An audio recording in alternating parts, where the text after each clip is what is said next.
2019. Here. Yes. We will confirm it later. Just to confirm everything is still in the court file. We have also filed the written submissions, which are on record. They are dated 19th February 2019. Yes. My lord, the petition before you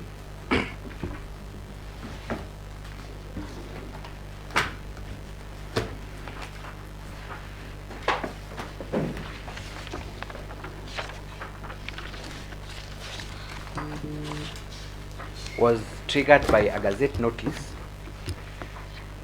that was published by the first respondent in the matter.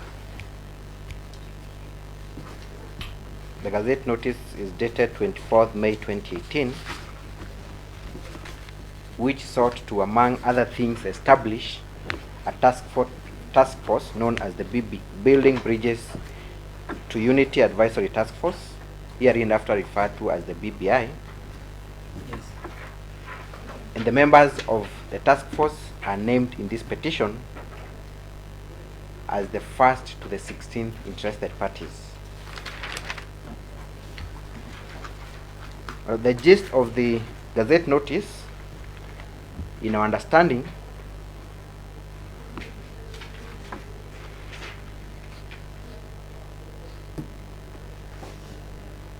was to give effect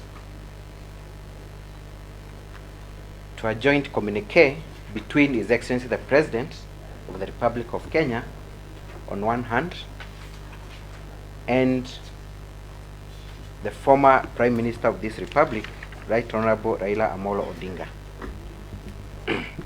It is clear from the reading of that Gazette notice that the task force was established because of that communique, which I shall thereafter be referring to it as the handshake.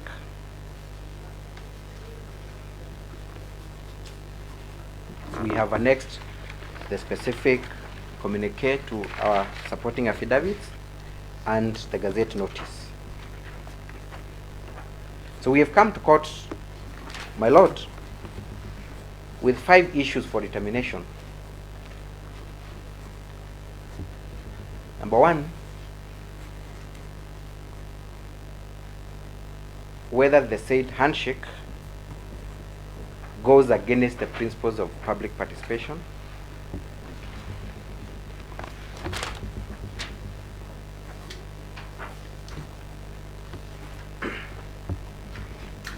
Number 2, whether the activities of the said BBI are funded using public money, and if so, is it in accordance with Article 201 of our Constitution on prudent use of public money.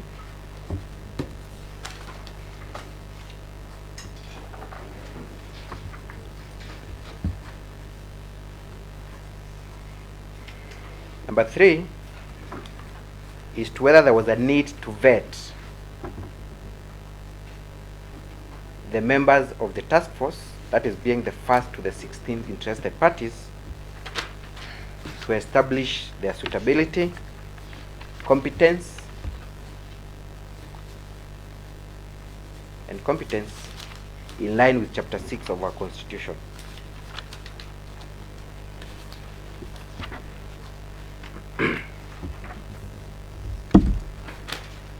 Number 4, my lord, is whether the BBI as constituted and relying on the terms of reference, whether they interfere or usurp the powers of other constitutionally established commissions and bodies.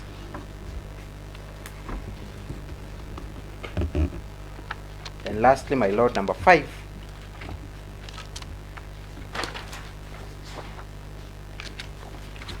is whether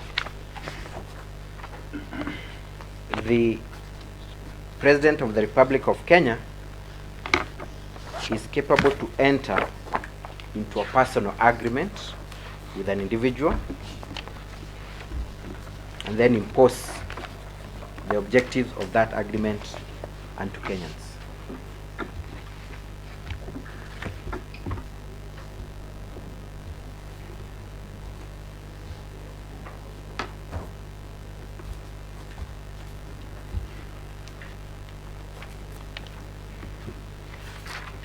My Lord, on the first issue, it is not in doubt that BBI was established by two entities, rather individuals. One, the President and the Right Honorable Raila Amolo Odinga on the other. And as per the terms of reference, their main mandate was to evaluate the national challenges outlined in the joint communique that is captured in the Gazette notice. Then after doing so, make practical recommendations and reforms proposals to build a lasting unity for the country.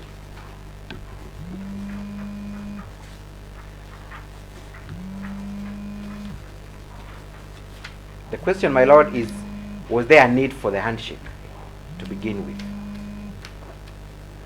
And if the answer is yes, who ought to have participated in the handshake?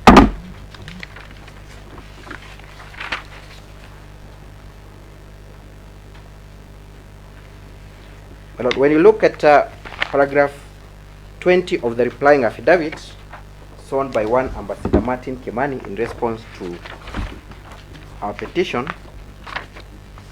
Ambassador Kimani is the Joint Secretary of BBI. They talk about the prevailing economic, political circumstances in the country that made it necessary for BBI to be established.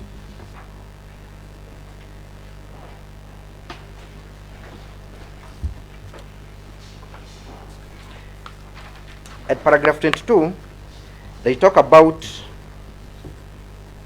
the BBI being born out of a political compromise.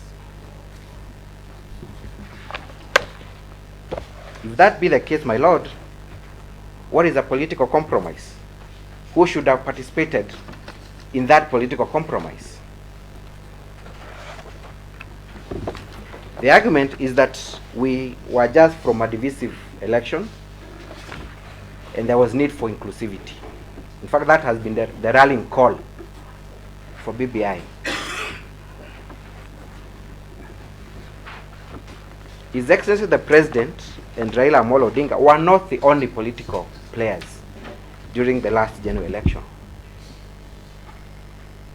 We had several others, including the petitioners.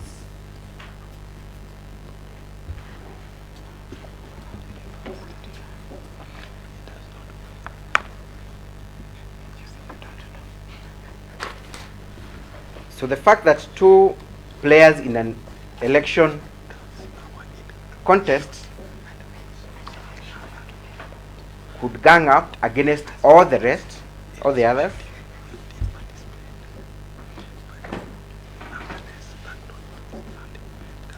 goes against the principles of public participation.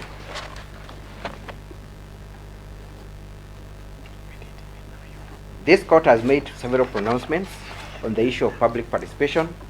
I do not need to lecture this court on who and what entails meaningful public participation.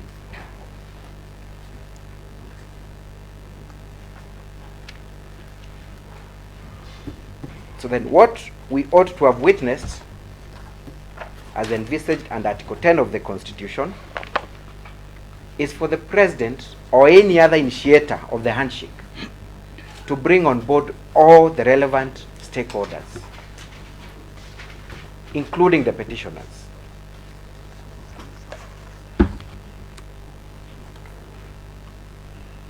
That way, they would then agree on whether there was a need for the establishment of a BBI, or at least their views ought to have been accommodated in that discussion.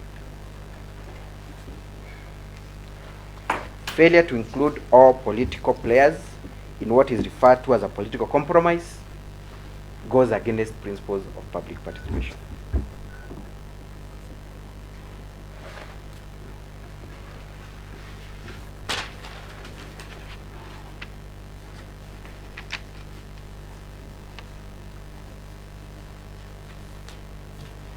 My Lord, secondly, is whether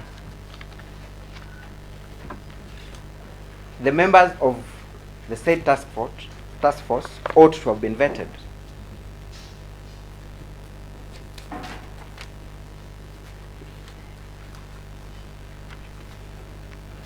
My Lord, if you look at the joint communique that we have attached to our affidavits, after the handshake, the President and His Excellency Raila Amolo Odinga actually appointed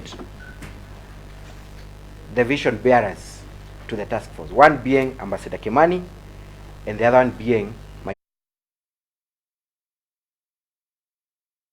good friend and senior Council Paul Mwangi.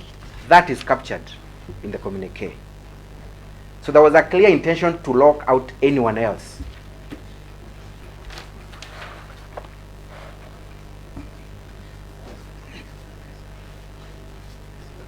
Again, my Lord, if really what was intended is to accommodate and achieve inclusivity, even the appointment of the members of the task force ought to have been done through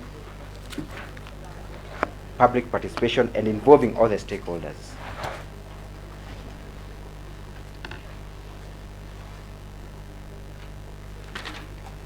My Lord, the chapter on leadership and integrity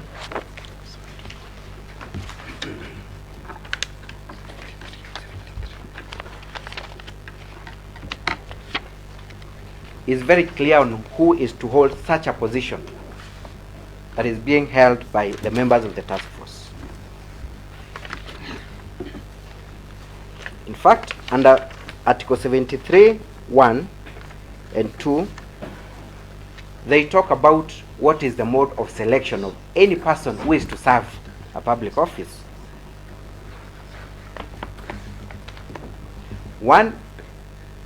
2A is that selection should be on the basis of personal integrity, competence, suitability, and that election or selection should be in a free and fair manner. Issues of objectivity and impartiality should also be captured when it comes to selection of such members.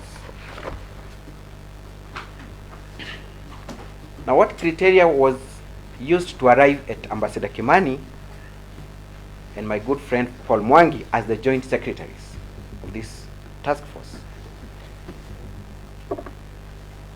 What criteria was used to select all the other members of the task force? Are they competent? Are they suitable? Are they impartial? What do they stand for? Without a public vetting exercise, there is no way of complying with the provisions of Article 10 and Chapter 6 of our Constitution. So we submit that there was a breach of Article 10 and the chapter on leadership and integrity. And my Lord, while I'm still at that, if I may, and it is, I think, not a dispute, it is an issue that is agreed upon. When you look at the members of the task force, they stand for certain elements in this nation. Two of them are sitting senators. That is Senator Amos Wako, who is named as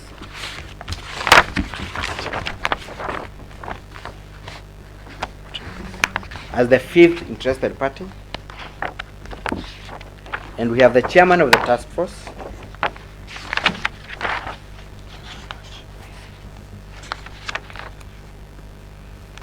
That is the 12th interested party. They have political inclinations. Yusuf Haji is a sitting senator on a Jubilee ticket.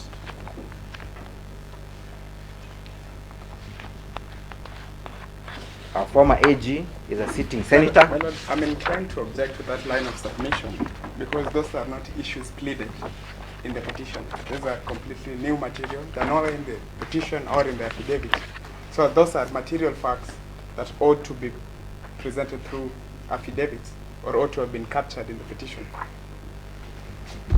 My Lord, I'm just arguing on the issue of impartiality and competence of the specific members. Just trying to put out a case on why we cannot say these people are impartial. And I'm saying simply, They were never pleaded. They were not pleaded. They're not in the petition or any affidavit. I think you can respond to it at your time. Is try to draw an inference based on where they were drawn from. So please bear in mind and use the arsenal to deploy it to attack it at your on time. Yeah, so that we save on time. We don't spend time arguing on that. And the inference may be right, may be wrong. It's true where they come from. They represent the state. But one can also be independent, Mr. Mutuma. I agree totally, my Lord. So it's not that damaging. Let him talk. Yes. The issue, my Lord, I'm trying to put across is that we cannot tell what these people stand for unless we were given that opportunity through a public vetting process. Okay. That way, Kenyans ought to have then advanced reasons as to why they think so and so should not serve in that task force or not. That is my simple argument.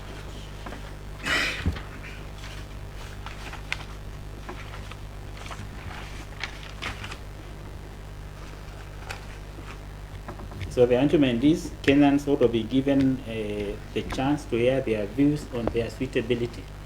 Yes. I've just summarized it. Yes, that is precisely my submission on that issue. So is that a public office? How do you define it? Because that is irrelevant. Because me, I'm looking at the larger picture. Yes. What sort of office is this? You see, if we talk of a judge, then that one Yes. we know. If it's an MP, we know state officer, there's a definition. Article 260 will guide us on definitions. Yes. So when His Excellency decides our former committee somewhere, and we gazette it, is it a public office? Where do you draw the line? So that now we start saying, oh, these processes do flow. Because it's a question I want to hear from you, I can't leave it. My Lord, maybe to answer that question directly, we sought those clarifications from the first respondent through a letter that is dated 27th of August, if I'm not wrong. It is attached to our affidavit. Which affidavit? The affidavit shown by... The earlier ones or the last Yes, one? the earlier ones. In support of the application? Yes, in or the support. petition? Yes, we have a letter marked MW2 Yes. attached to the affidavit of Miruru Waweru. The letter is dated 22nd August. 22nd of August. Yes. And we have another one dated 27th August So 2018. you sought clarification. Yes. Then you got it. We did not get that clarification. There actually has been no attempt to respond to any of the issues raised in those two letters. I will urge the court to look at the contents and the request made on those two letters.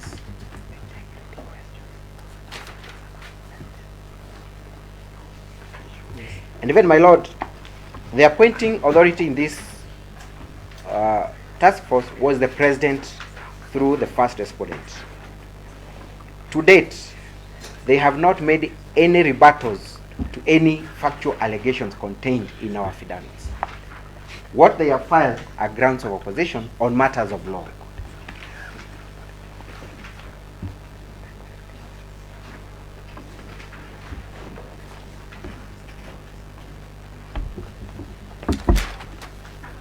So on anything that we have pleaded against the first respondent goes unchallenged. That should go on record on matters of fact. one would have expected, my lord, that the first respondent would at least try to explain himself as to why the president settled on the names of the members of the task force. That has not been done. So it's clearly an admission on their part.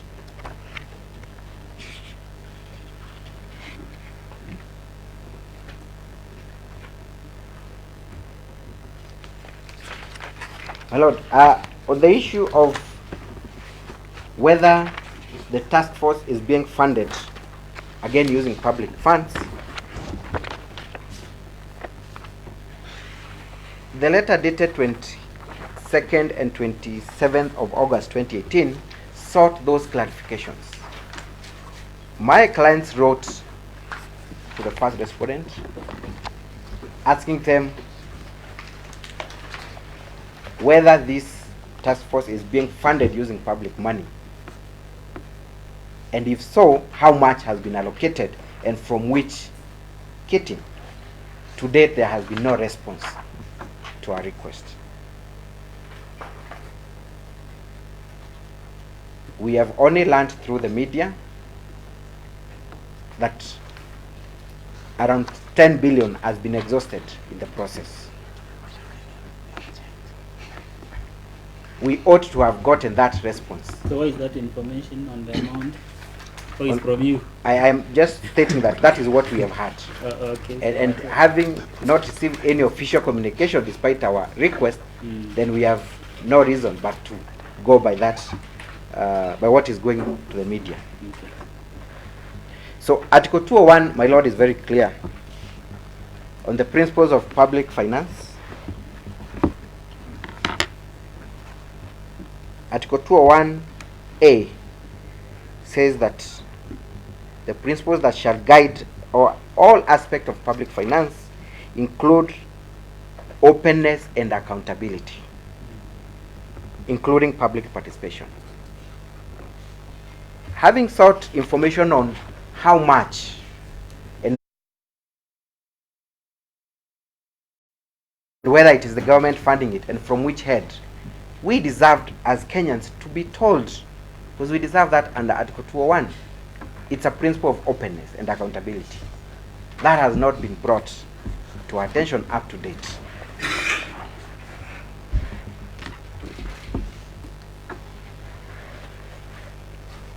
So in our view, my lord, there was breach of Article 201, because that ought to have been disclosed, especially considering that we are not aware of any vote to fund the task force from either Parliament or any other relevant body. They ought to have at least said they were given that mandate by Parliament to spend money on BBI. That did not come from them.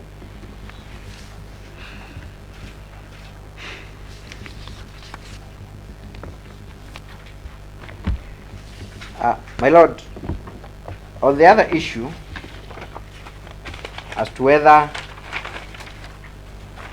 BBI was necessary at all,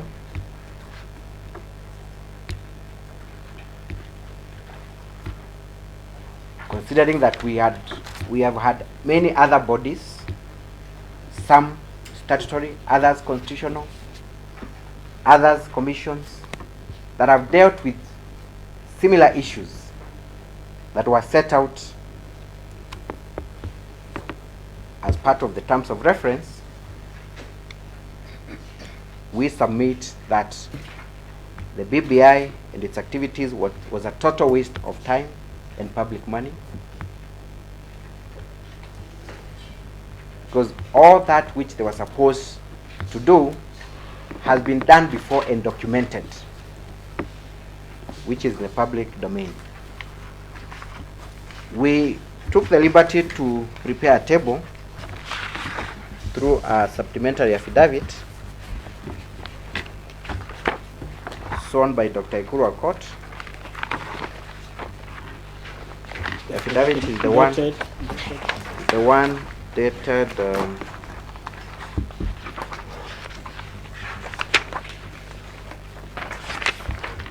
18th of February 2019.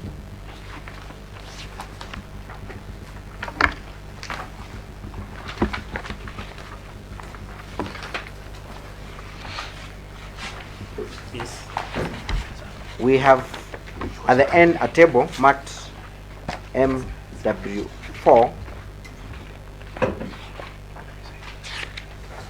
and we have taken time to look at specific commissions that have been formed, that have spent public money to address specific issues, the recommendations in those by those commissions,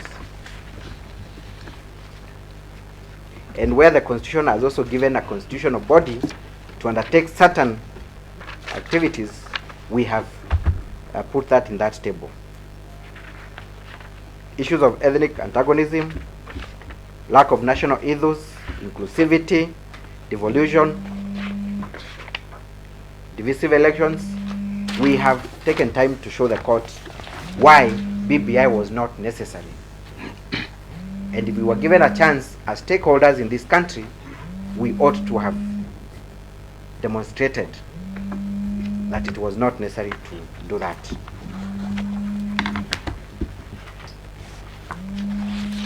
My Lord, allow me to dwell a bit on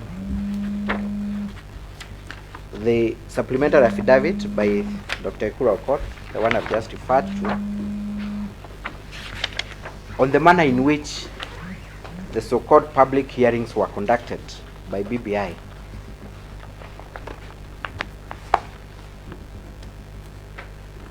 At paragraphs 8 to 12, actually 13, we have Paragraph 12. Paragraph 8 to 13. 8 to 13. We have averred that the said BBI and their hearings were conducted in secrecy in selected parts of the country and with a pre-selected audience.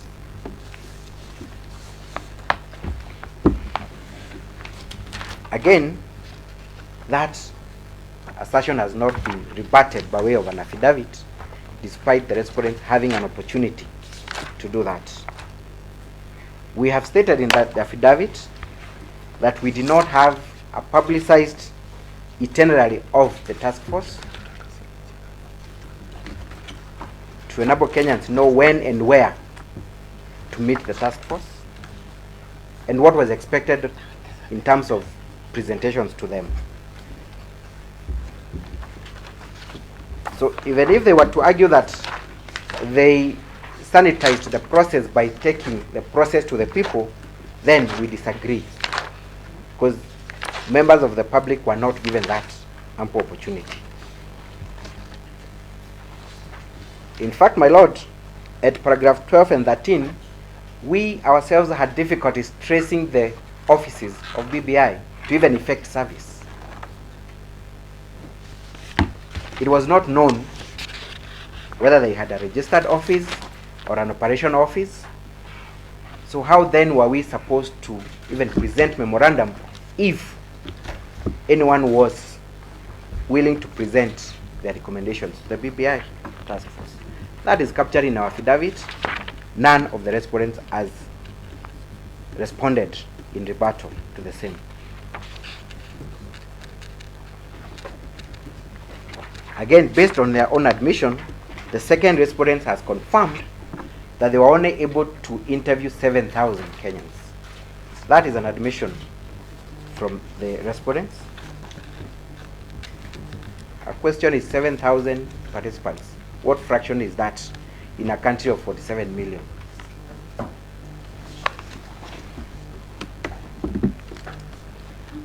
That cannot be said to be adequate and meaningful public participation.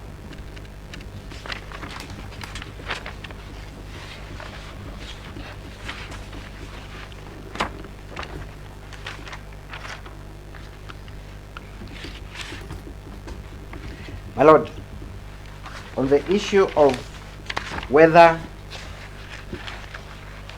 the President could enter into an agreement with an individual is an issue that we will be asking the court to make a determination on.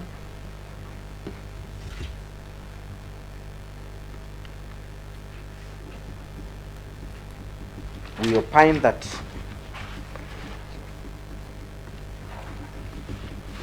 the Right Honorable former Prime Minister of this country did not have the legal mandate to negotiate with the President,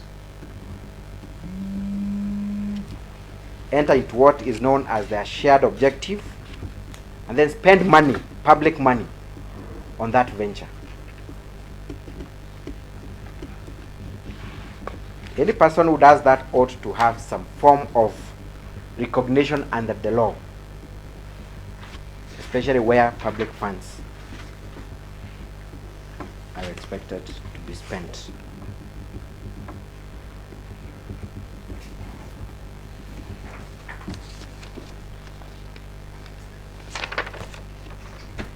The said agreement is therefore illegal and unconstitutional, and cannot have been the basis for establishment of a task force such as the one that was established. The risk, my lord, is that tomorrow we will have another person using whatever means to get to the President and achieve similar goals.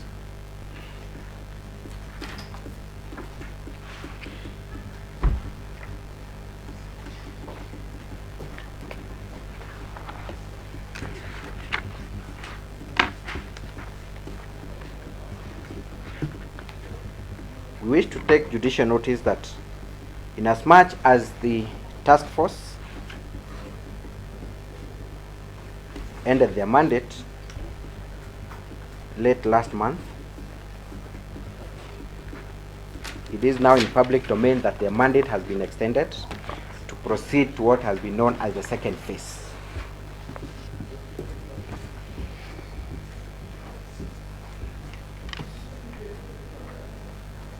So the said task force is very much alive, and the question of mootness of these proceedings cannot arise.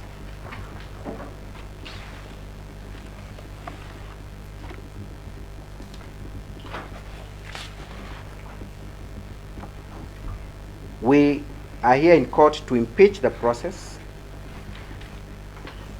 of establishing the BBI,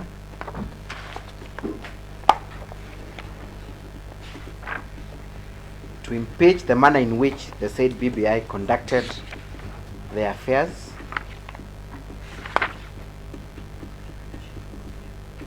and it goes without saying that any product of an illegal process remains an illegality.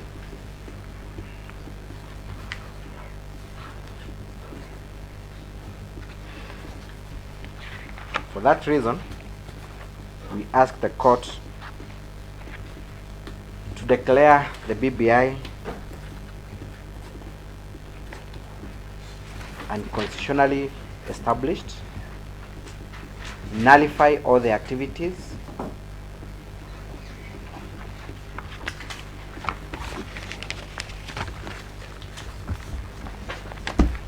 including the report that was unveiled to the public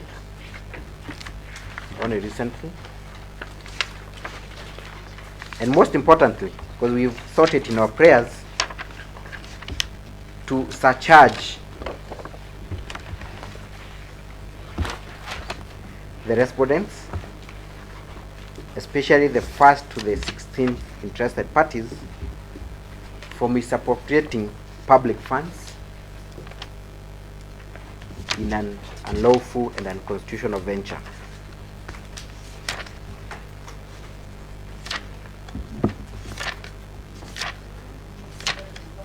That is all. I reserve my other comments to my right of reply.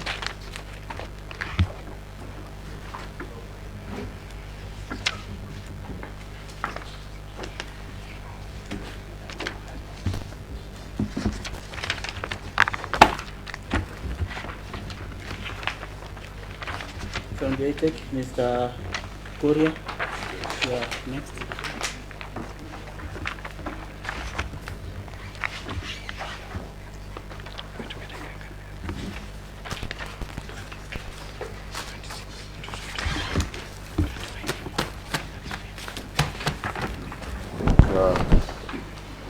Lordship, in response to the petition, Yes. we did file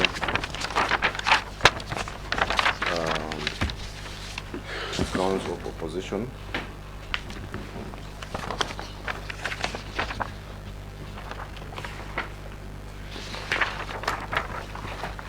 Dated.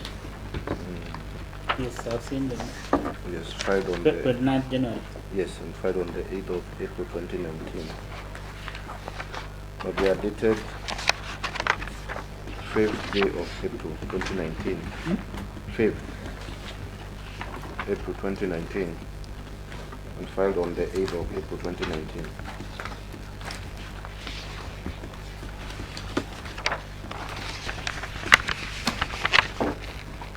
I think the one I see that for the interested parties, so yours, I'm going to locate.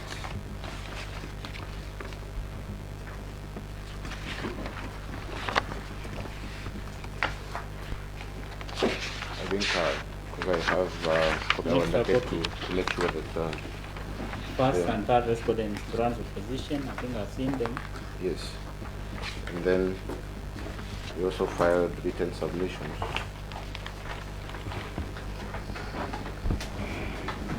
Written submissions based on those grounds were filed on the, also dated 5th of April. I think they were filed on the same day.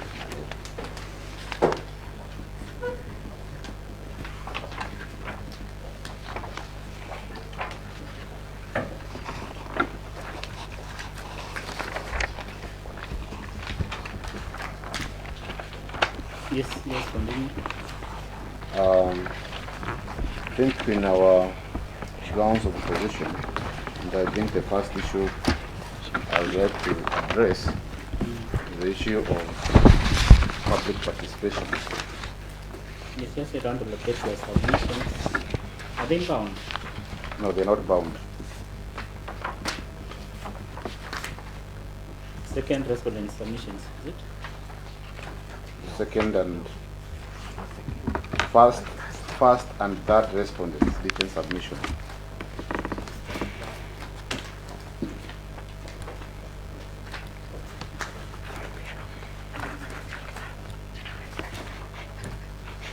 Certainly, you have to give us a copy. I'll make sure before we wind up. Unless it's in the other file. Can you just continue? You will give us a copy as we go on to save on time. Yes. I think the first issue on public participation, because that was one of the reasons, one of the grounds upon which the Building Bridges Initiative Task Force is impugned. I think I will make very brief submissions, and because I know when the court will retire to write its judgment, the court will have the time to look at the component of that Gazette notice.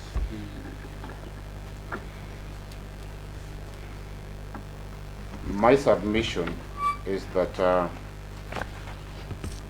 the Gazette notice by the first respondent on the authority of the President cannot be impugned based on lack of public participation. And the very simple reason for this, my Lord, is that one of the tasks to the composition of that task force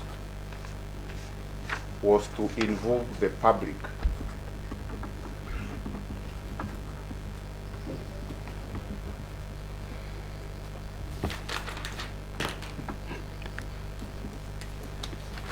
Kenyans in the matters that they have been tasked. They were to collect views from Kenyans. Then a question will arise, my Lord. How can the said Gazette notice be impugned based on the principles of public participation, or lack thereof, when the very same mandate was to involve the public? That cannot be a question for determination before this court. And I will say boldly and submit before you that the petitioner has just raised the horse. before the cart.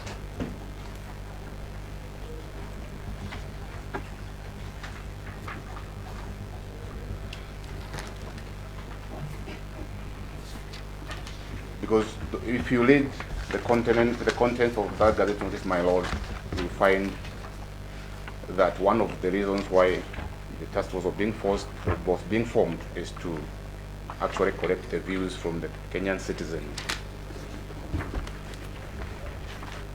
Then, on the second issue that the petition has raised through the submissions of Mr. Mutuma, is on question whether the members of the task force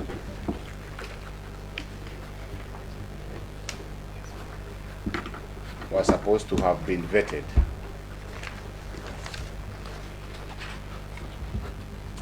Reference has been made to the principle,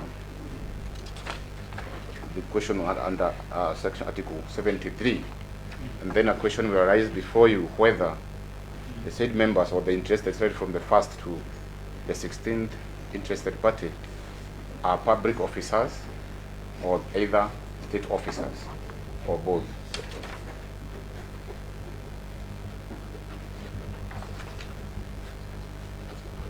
In our submission, we have said that the President of the Republic of Kenya was exercising his powers and functions, or rather the authority, under Article 131 and 132 of the Constitution.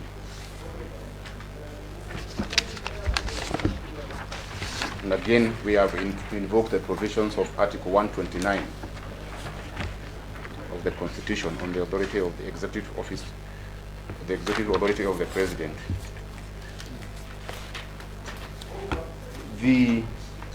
If you read those articles, my lord, they give the President certain functions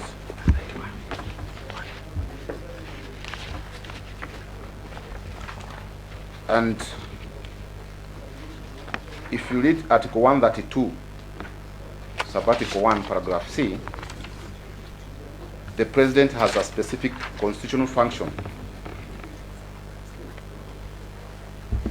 to publish in the Kenya Gazette the details of the measures and progress made in the realization of national values referred to in Article 10 of the Constitution.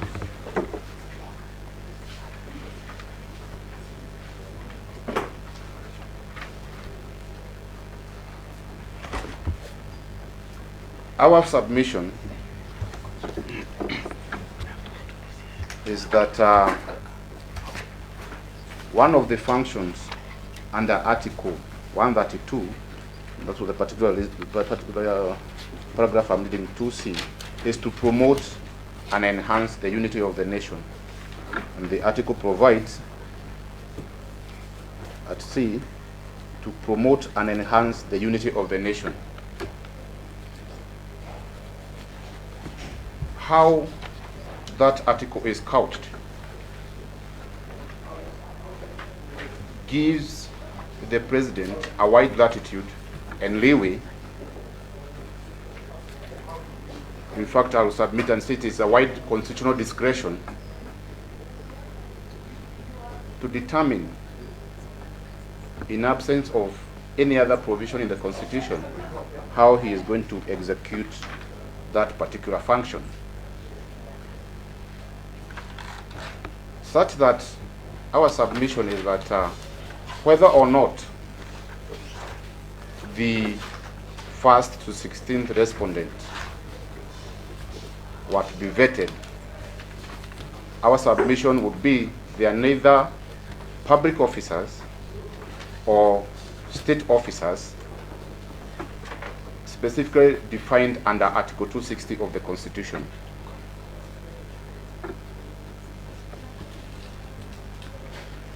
The purpose of that Gazette notice, and to an extent, the task force was just a mere tool and mechanism under the discretion I have pointed out for the Excellency of the President to execute his functions under Article 131 of the Constitution. Anything else and any other suggestion, and trying to put the said interested parties in the confines of public officers or state officers would be just a stretch of imagination. But again, my Lord, we'll go further and submit that where the Constitution has intended public officers or state officers to be vetted or approval of other institutions, it has specifically provided for in the Constitution in very express terms. For example, you'll find that the appointment of the Chief Justice is done through the Judicial Service Commission. The President will have to appoint and approve. And again, there is the function of the role of the National Assembly. If you contradict that with the position of a judge, who is also a state officer, the process ends with the appointment of the President, but there's no requirement for vetting either by the National Assembly. But these are two judges. They are judges. The position of the Chief Justice, a judge of the High Court or any other superior court of record in the Republic of Kenya. Therefore, even assuming, I'm saying it's assumption that these are public officers, and we are not underscoring, and you're not saying that the values under Article 10 or even Article 73 are not applicable in a general way to these particular persons who are performing an extension of the functions of the President, because that is the function of that task force under Article 131 and 132. If the petitioner had any serious concerns about the integrity of any one of those particular persons, the interest is parted from the 1st to the 16th, it will be in the affidavit that so-and-so is not qualified because of reasons A, B, C, and therefore he cannot hold this office. If we are to extend those provisions to these persons, even if assuming they were public officers. Therefore, in absence of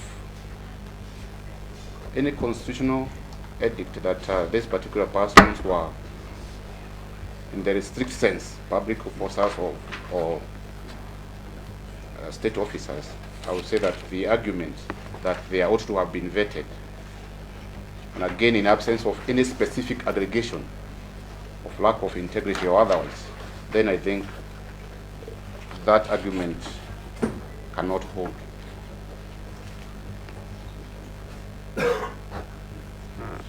Again, the third issue that Mr. Umutuma has raised is also the issue of Article 2:1 of the Constitution, that they have made very wide in those arguments in the petition and the affidavit that the Building Bridges initiative have been funded through public funds, to an extent that there's even a specific prayer that the first to the 16th respondent, the interested parties to be such are charged.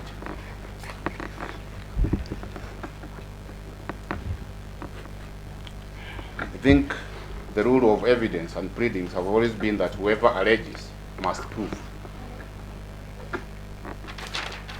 This being a constitutional petition, the rules have been that we ought to have a precise and concise allegation that is backed by facts. We need to be told for you to make a determination and make a specific finding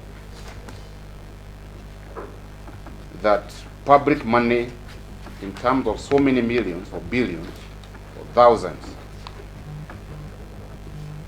have been misappropriated,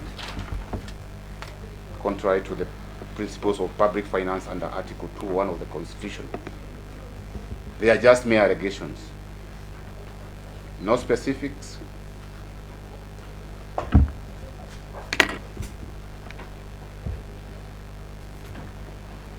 But again, I'll go back to my first argument that we know that under Article 131 and 32, the office of the President is a constitutional office. It is funded through taxpayers' money. That's not a disputed fact, my lord. Having submitted that other functions and authority of the President, and this was an extension of part of the function of the President, then what the petitioners ought to have done is to come with the annual estimates and say the office of the President was not authorized by the National Assembly to perform the functions under Article 131, Sub-Article 2, Paragraph C of the Constitution to promote and enhance the unity of the nation. To gazette the measures that the President has been tasked under the Constitution to show how the national values and principles are being implemented.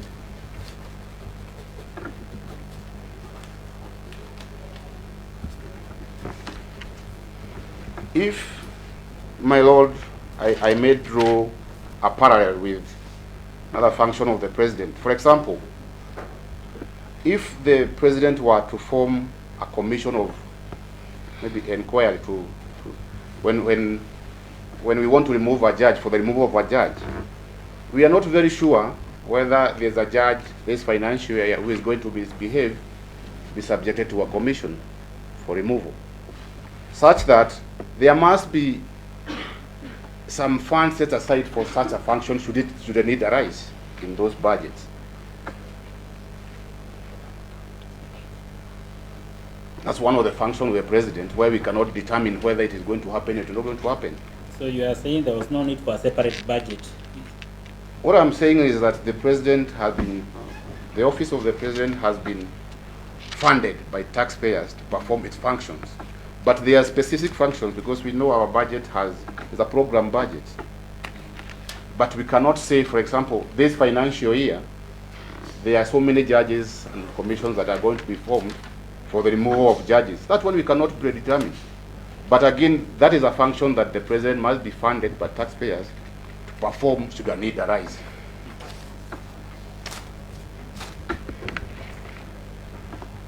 The same for the performance of the functions of the President, because I have said this is a discretion. If you read the Constitution, the spirit and letter of this particular article, that the President is given a wide latitude to determine what are the challenges maybe of promotion and enhancement of unity of the nation. That is his function under the Constitution. But his arm of us so wide, such that if he chooses to form a task force like he did and choose this is the way I want to perform this constitutional function, then of course funds must be availed in the office of the President to perform that function.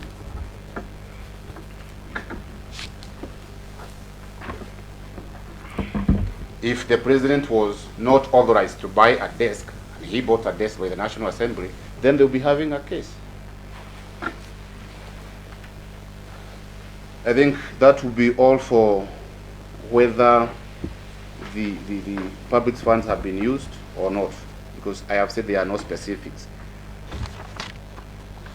And before I forget, if one of the arguments in public participation was that the President and one of the political players sat down and to the exclusion of all the others and formed this task force. If you read the contents of that Gazette notice, it is signed by the head of the first respondent.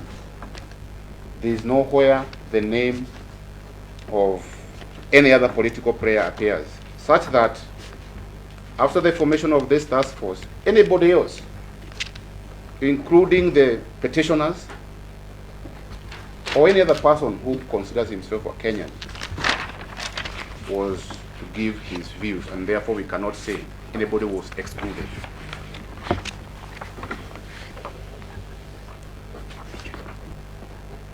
The other issue,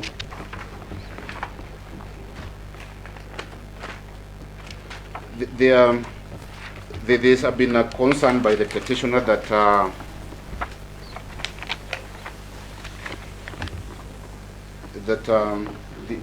there is the usurpation of powers of constitutional commissions and other public bodies. He has said in his affidavit and pleadings that there have been other constitutional commissions, and for example that the task force impugned herein is performing the functions of maybe the Office of the Director of Public Prosecution, Ethics and Anti-Corruption Commission, and other ad hoc commissions of inquiry that have been appointed previously. And it's in the affidavit that has been filed trying to outline the functions of various commissions against the backdrop of why the Building Bridges Initiative was formed. If you look at that affidavit, the one with the table, my lord. The supplementary affidavit? Yes, the supplementary affidavit. And all the issues, I think they were trying to analyze the Building Bridges Initiative. Yes. And but one of the recommendations, if I think, because it's for record, the affidavit that they filed today, I think the document is there at page 100. You'll find that there's a table there, and specific recommendations have been made. Page 100, there, I think, detailed recommendation. I think number 3, you'll find. You said page 100 or? Page 100 of the report. I think the report is in the affidavit that Mr. Motuma filed today in the morning. Is that affidavit here? Yeah, the one that he introduced the report should be.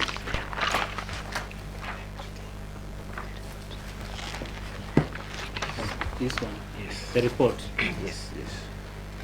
Page 100, you'll find a specific recommendation, and I want to just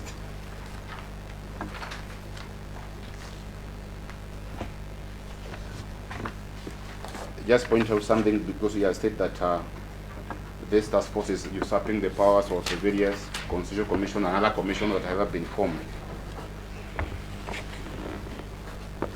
And if you read paragraph 3 of that report, in that table there is a paragraph, table number 3, there is a solution and the action required, and then they say develop and implement enforcement mechanism for the Leadership and Integrity Act that capture and act on breaches. We have lost track of the enforcement of Chapter 6 on national values and have few working mechanisms.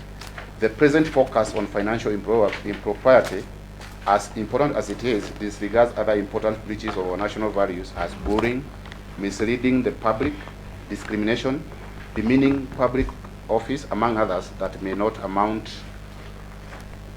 to criminal behavior but are clear breaches of the Constitution. And therefore, and then they have, on the other actions required, they have recommended that they strengthen the Act to ensure it properly implements Chapter 6. Therefore, you read all those things, and they have made references to commissions such as the Public Service Commission, JSC, PSC, and Article 235 bodies. And they have said that all service commissions should leave us to the implementation of that Chapter 6 on integrity and leadership. They have made various recommendations therein, my lord. And therefore, there cannot be an argument, in our view, that this initiative was to usurp those public bodies, because the very nature And the basis for the formation of the task force was to find out and make recommendations what is ailing all these commissions, because they have been there in the service of the commission, but they have not been functioning. And therefore, I'll briefly say that there cannot be an allegation that this task force was to usurp the powers, the function of this commission, but the very nature was to improve their functioning. And therefore, I would wind up by saying that the court considers our grounds of opposition, and I do support the position that have been adopted by the interested party and the second respondent, and we urge the court to dismiss this particular petition with costs to the respondents.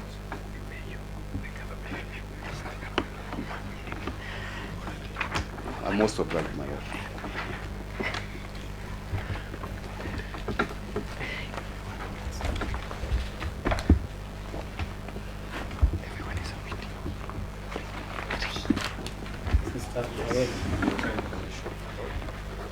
I would like to first start by just confirming for the record that we filed a reply affidavit. Dated. That is now the Yes, we filed our replying affidavit sworn by Ambassador Martin Kimani. That's for the second respondent. second. It's dated 28th of January 2019. It has a blue cover.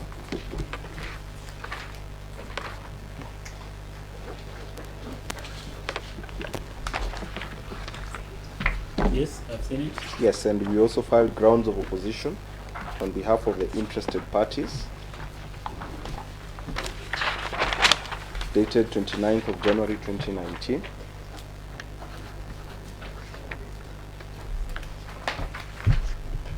Yes. We filed written submissions and a list and bundle of authorities, dated 29th of July 2019.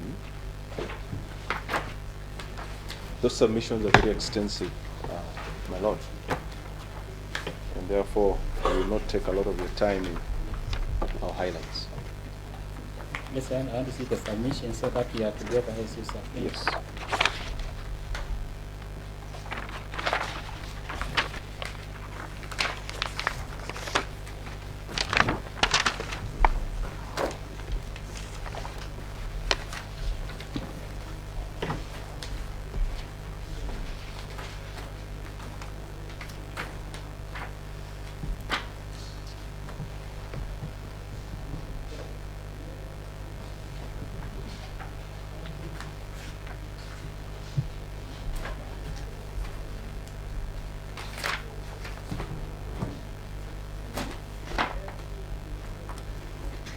Authorities, I have.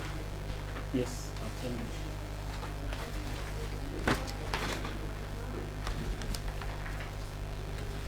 You found Yes. them, my lord? Yeah. Very well. So, my lord, allow me to first of all preface my submissions with two broad principles of law that I would like to invite you to consider. Yes, sir. What's the date of your submissions? Our submissions are dated 29th of July 2019. No, I think the one I got was somebody Sorry. else. They were for certification. And now I'm doubting whether they're in the file because I think I've gone through it. It should be, it's a very small, it's a thin document. Consolidated written Consolidated written Yes, submissions, yes. correct. Yes, I know. Yes. So, my lord, I'd like to preface my submissions with two broad principles of law, Yes. within which the other arguments on the merits of our submissions ought to be considered.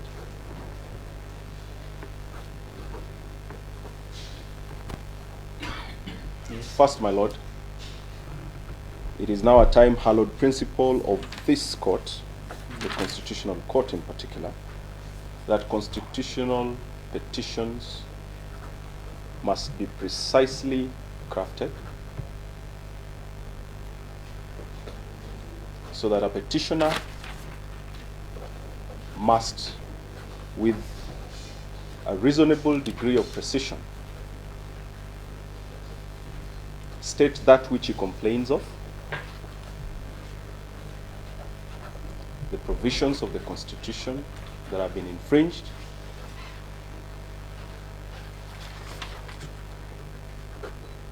and the manner in which those provisions have been infringed. How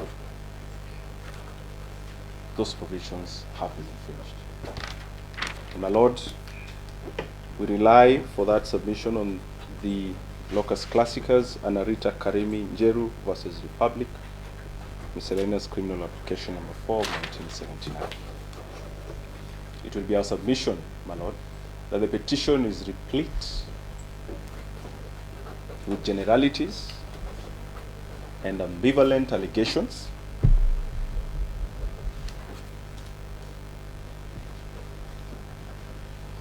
with very little, if any, demonstration of how the said allegations have infringed or violated the Constitution.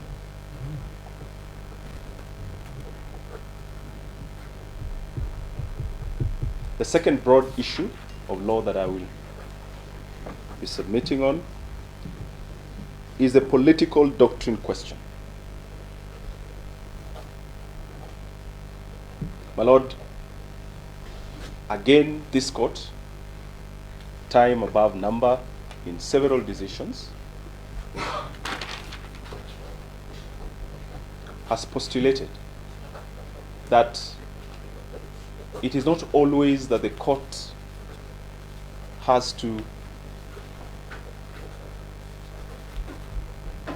determine every issue that is brought before it,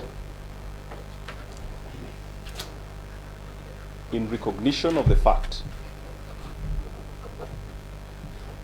that there are certain cases, depending on the circumstances of each case, there are certain cases that are best left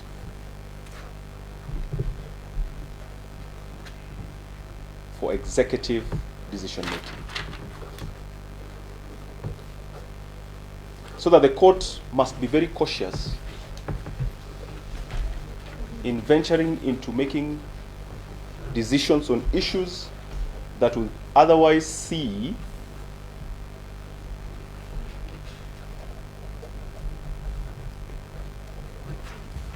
it encroach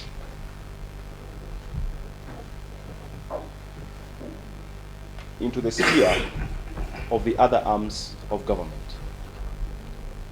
In other words, the principle vouches for separation of powers and respect by the respective arms of government for the constitutional mandate that has been entrusted on the other. So that, my Lord, it shall be our submission that if the executive has been mandated to come up with policy, the court should be very slow to interfere with that mandate. The legislature has been mandated to pass laws. The court should not be seen to substitute its views for the views of the legislature, except in very rare circumstances where there is a clear breach or violation of the Constitution. And it will be our submission, therefore, my Lord. I thought that's the only question before us. Exactly. Yeah, because all that sphere we know the vast powers and Article 165. Yes. The question is whether there is a violation of the Constitution. Exactly. Let's be blunt and address it from that Exactly. And so my submission is that this is such a case where, my Lord, even as we consider, and I will be addressing you extensively on whether or not the Constitution has been breached, even as we consider, remember I prefaced my opening statement by saying that I'm going to make substantive submissions on the merits of this petition, but I would like you to consider those submissions in light of these two broad principles, so that as you go along, you must try to draw a balance between those merits and these broader principles of the law. And so, my Lord, we are submitting that this petition falls, this petition. It's another submission, eh? Or is public participation? This Okay, yes, petition, continue. sorry, my Lord. This petition falls squarely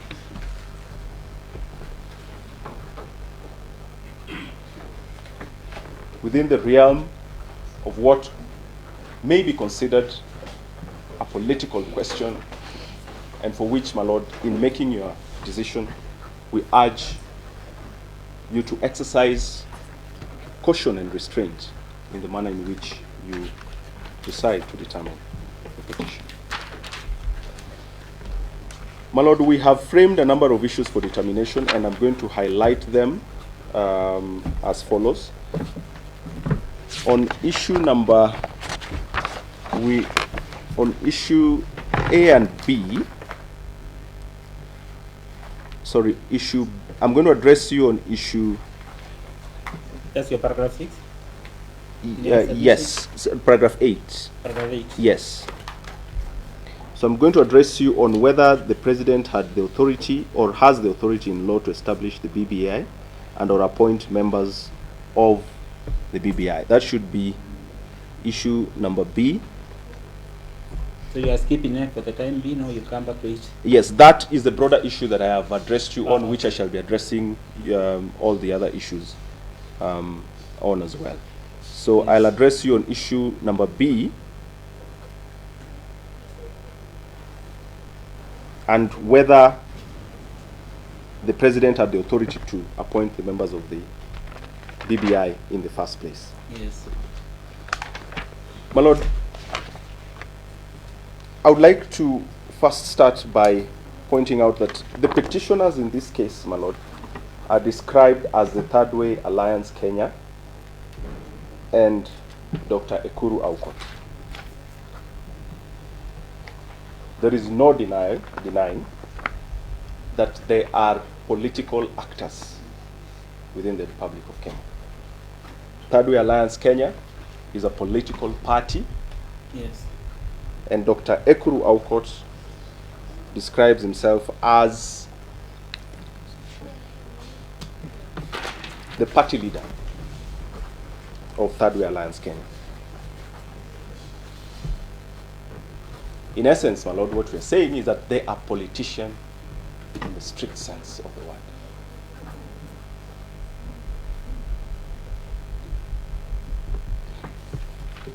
It is interesting that they have painted the entire BBI process as a political exercise,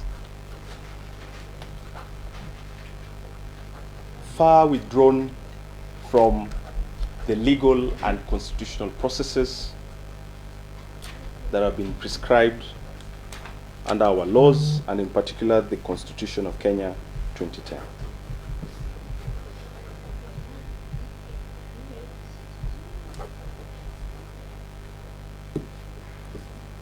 Our understanding of this petition, my Lord,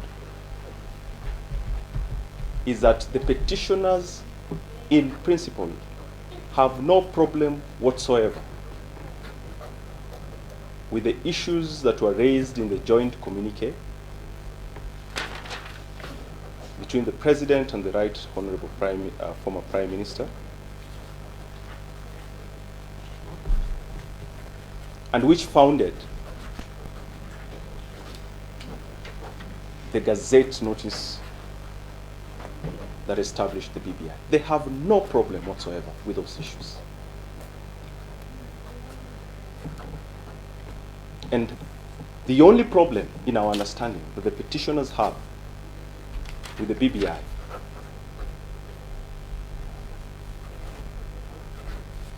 is on how to tackle those issues.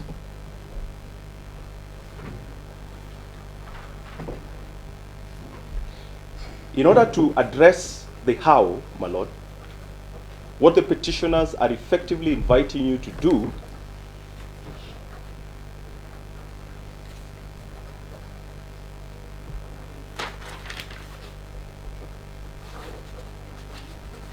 is to substitute your views and opinions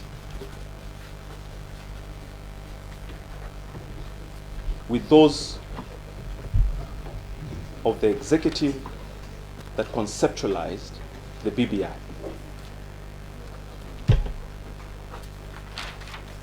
In essence, my lord, if I may illustrate,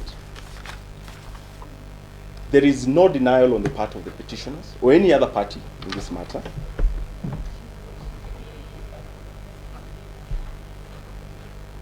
that the national challenges that have been identified in the joint communique were born of political processes and, to be blunt, political strife in this country. There is no denial that these issues are in fact national challenges.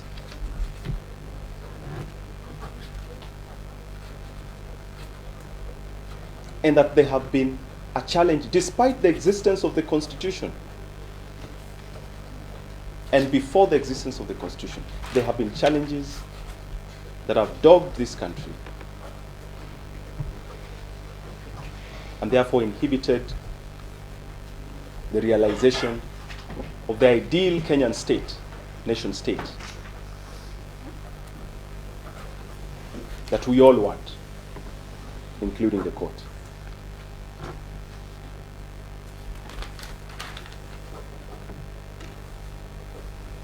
There is no denying by any party that these challenges have threatened the very existence of the Kenyan nation state.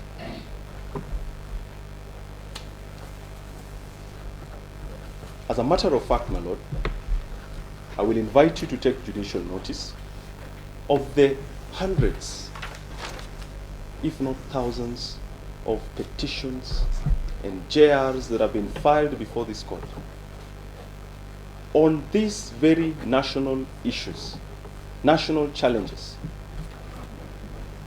against the Commission on National Cohesion,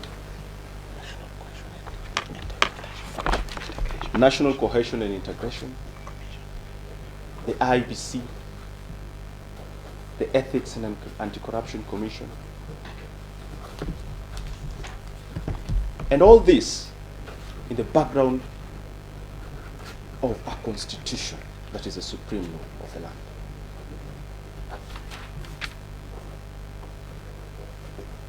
And where merited, my lord, you have not hesitated to admonish the state where they have fallen short of playing their roles in eradicating these national challenges.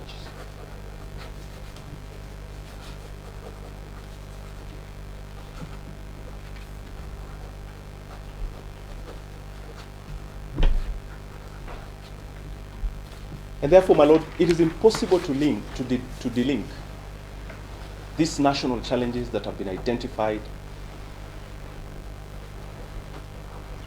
in the joint communique, and which the petitioners seek to characterize as political, as compromises born out of, issues born out of political compromise. It is impossible to delink those challenges from constitutional processes. It is these challenges that, in fact, and I invite you again to take judicial notice of that fact, birthed this Constitution 2010.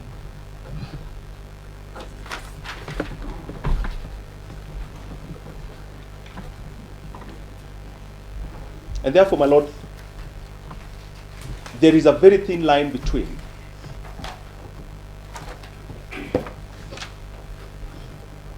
the exercise of executive discretion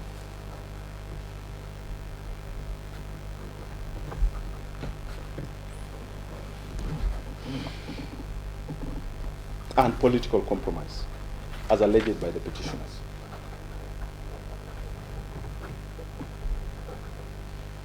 And so, my lord, it is our humble submission to you that whereas in this case,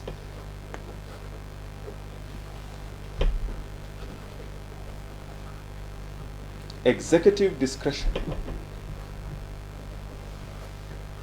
prescribed under the Constitution and therefore recognized in law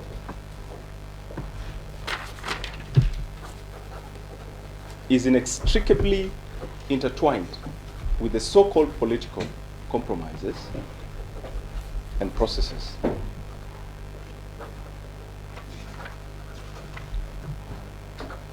Then, my Lord, in exercising your deliberative mandate to interpret the Constitution, you must take, I withdraw that, you ought to take, my Lord, you ought to take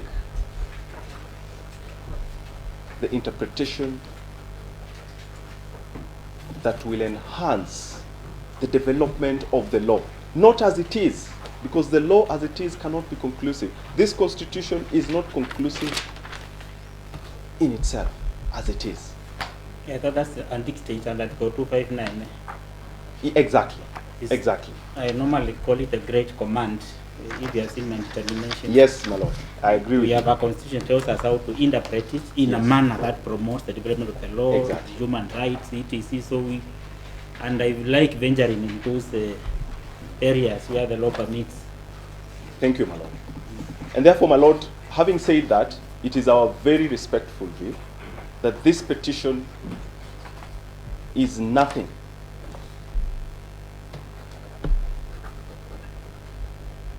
but a political battle brought to court by a party that felt that it ought to have been involved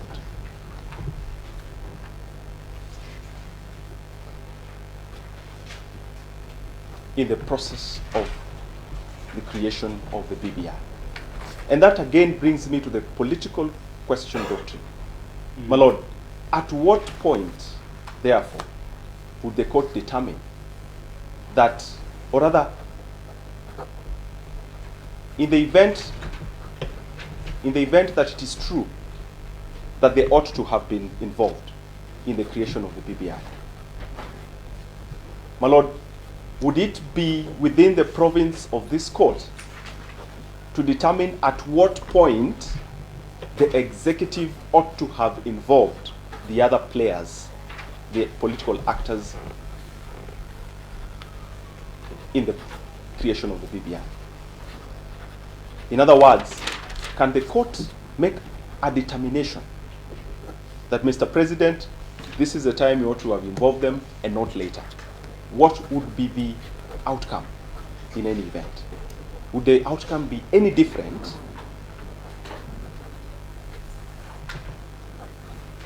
had they been involved on the day we saw the two of them shaking hands on the steps of Harambee House, or now? Would the outcome be different?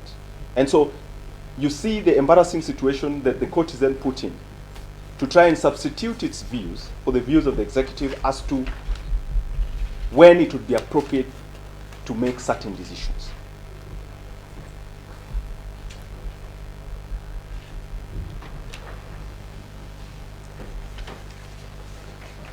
That said, my Lord,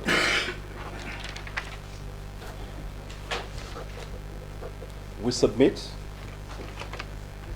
that quite apart from the political doctrine question, the political question doctrine, the Constitution itself mandates the President with a distinct mandate, obligation, under Article 131, Sub-Article 2C of the Constitution, and Article 132, Sub-Article 1C, Roman 1 of the same Constitution, to promote and enhance the unity of the nation. That's one. It also mandates him with the obligation to take measures to realize national values in Article 10. That is a distinct obligation the president is the symbol of national unity. How does he symbolize that unity? Is it by just being an abstract officer or state officer, sitting back and being viewed as a symbol of unity, or does he have an active role to play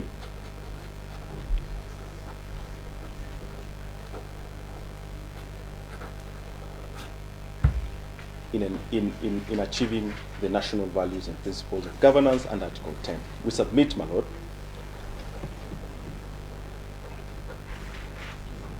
that these provisions of the Constitution give the president the mandate, distinct mandate, emphasis added, quite apart from other independent commissions and agencies and ministries and whatnot, to perform these functions. But it does not then direct the president on how to perform those functions.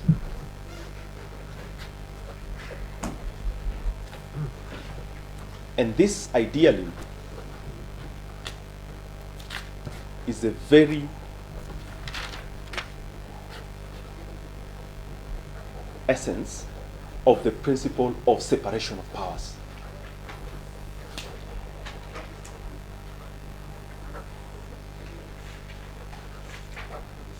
That is, give the executive the latitude to discharge its functions in the best way it deems right.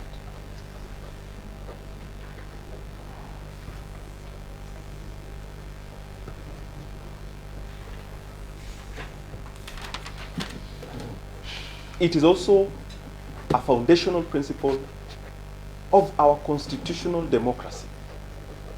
You elect him because you believe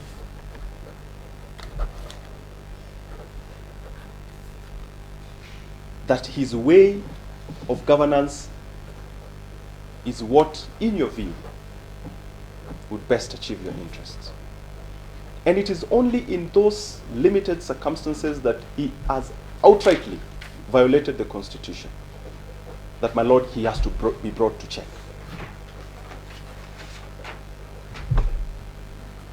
I have not seen anything in this petition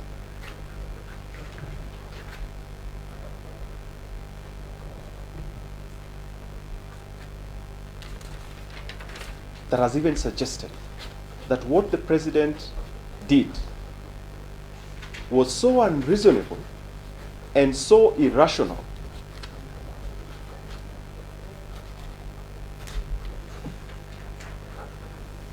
that it cannot be said to be compatible with the intentions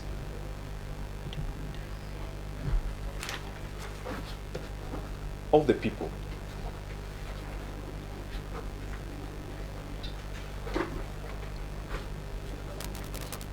As prescribed in our Constitution.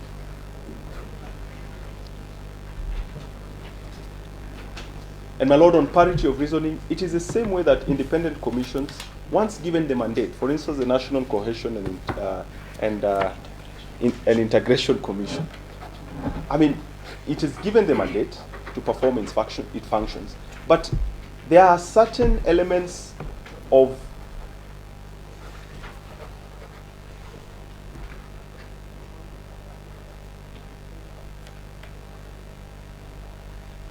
how it will pursue the achievement of those mandates that cannot be micromanaged by parties or by courts, for that matter, unless, again, it can be shown that they are outrightly unconstitutional or irrational.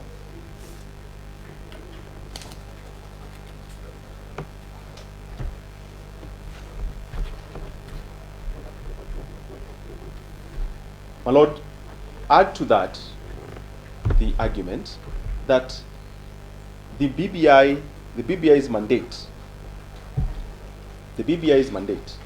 is merely advisory. As a matter of fact, a cursory look at the report that has been annexed in the further affidavit of Dr. Aukot'S clearly shows that everything it has stated in that report is merely a recommendation. it has no force of law.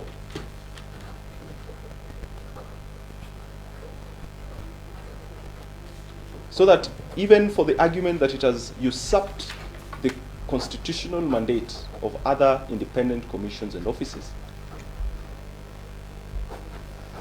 would for that reason lack merit, because the mandates of those other offices are prescribed in law. They are binding in law. The mandate of the BBI was merely advisory. It was merely to help the president in the promotion and enhancement of national unity, and in essence, in the discharge of his constitutional mandate and those articles that I have cited. And so, my Lord, we are asking you to only interfere with that mandate if there is anything that the petitioners have brought before you that outrightly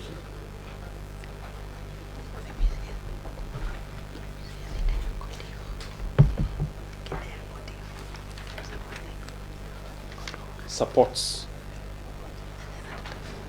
the said interference. I'd like to highlight on the second head of argument, highlight on the issue of whether the public, whether the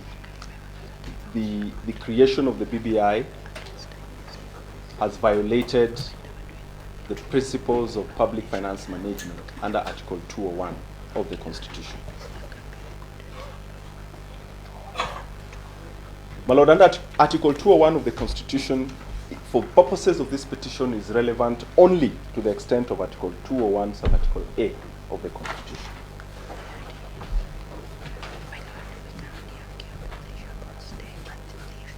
A plain reading of Article 201 will immediately show, my Lord, So what is relevant is 201?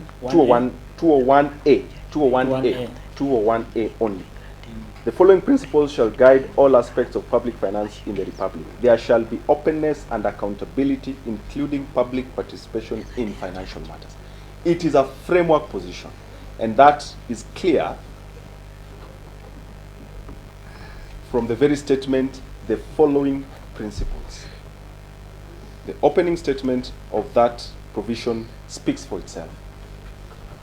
These are principles.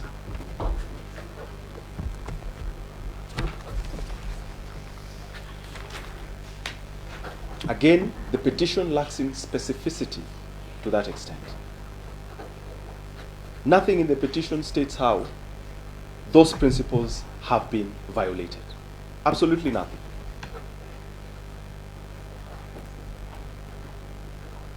In essence, my Lord, it will be my submission before you that the purpose of Article 201 is to ensure that the state prudently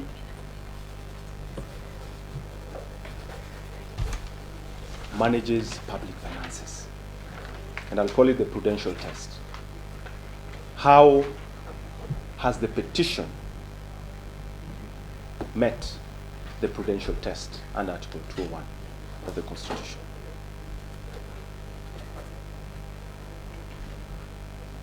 And I will tie it again with the political question doctrine, my Lord. The argument by my learned friend, Mr. Mutuma, is that it was not necessary to create the BBI. We have other commissions that have done this before. We have commissions currently that are doing this. Was it necessary to spend this money? My Lord, again, you need to ask yourself, assuming you are to find that yes, there are other commissions that have done this before, there are current commissions that could do this,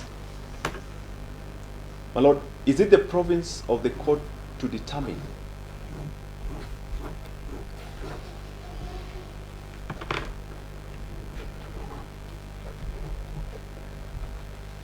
whether it would have been prudent to use previous reports, irrespective of the circumstances under which those reports were created or made? Whether it was prudent. Because ultimately, those reports that Mr. Mutuma has cited, he says, have not been implemented. So ultimately, some funds would have to be expended. So the question is, would it be within the province of the court to determine whether it would be more prudent to expend public funds to implement those other reports, or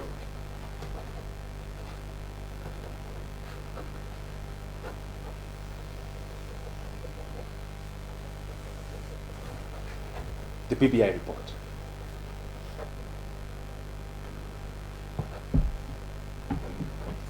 And to do so, is it possible to make an objective decision on the prudential test without an analysis of why Mr. Mutuma believes that it would have been more prudent to spend money for those other causes and not the BBI? Again, my lord, you can see that the contest here is not really about the national challenges that have been identified in the joint communique. The contest here is how should we go about this? Mr. Mutuma is inviting you, let me not lynch Mr. Mutuma so much. Dr. Uhuru is inviting you to substitute the views of the executive with his own. The unfortunate bit is that once you do that, it will not be their views, it will be the court's view. You will have substituted the views and discretion of the executive with those of the court, which again, my lord, we submit would not be appropriate. That said, my lord, it is our submission that purposively construed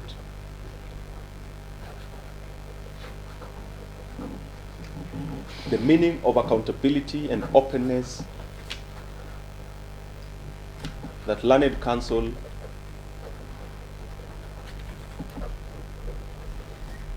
has ascribed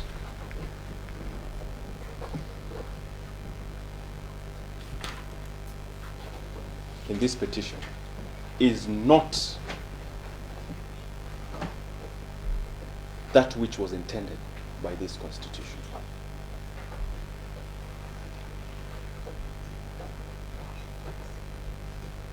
As we have said, Article 201 provides a framework of the principles of public finance management. In our view, my lord, accountability under those circumstances can only denote responsibility to ensure compliance with the law. Not some abstract imaginations of parties as to what should be accountable and what should not be accountable. It is responsibility to ensure compliance with the law. That is accountability. If today I am called to account for a public office that I hold, and this court has in a number of constitutional petitions declared proceedings before the Ethics and Anti-Corruption Division of the Criminal Court, has declared them those proceedings unconstitutional merely because cases are brought against abstract allegations. What we are saying is that every allegation by a party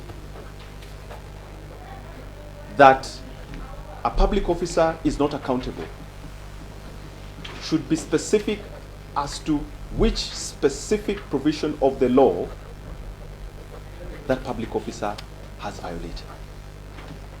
The same way with openness. Openness, in our view, presupposes access to information to enable a party to hold a public officer to account. In other words, to ensure compliance, again, with the law.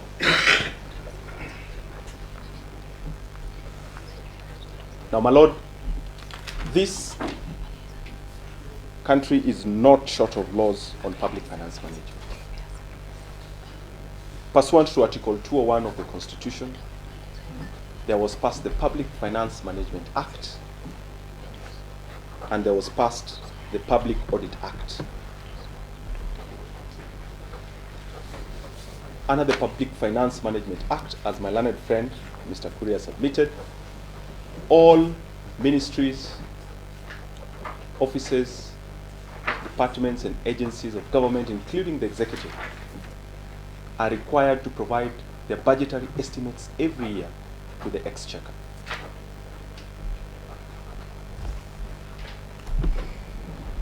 Those estimates are then converted into the national budget, which is then passed by Parliament. In other words, my Lord, what I'm saying in the long and short of what I'm saying is that if there has been any imprudent use of any funds that have been budgeted for, my Lord, the standard of compliance should be that set out under the Public Finance Management Act and the Public Audit Act. So that the petitioner should be coming to court and showing you that, look, this is what the Public Finance Management Act says as to how these finances are supposed to be expended. But that is not what happened. Public finances were expended contrary to law. Not a single provision has been cited to support their averments.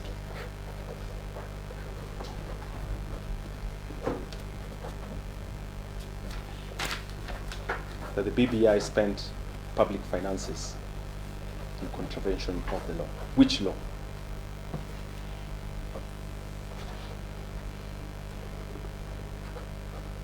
Even more importantly, my Lord, the Public Audit Act, and my Lord, we have provided all the provisions in our submissions. I believe it should be Section 7 of the Public Audit Act.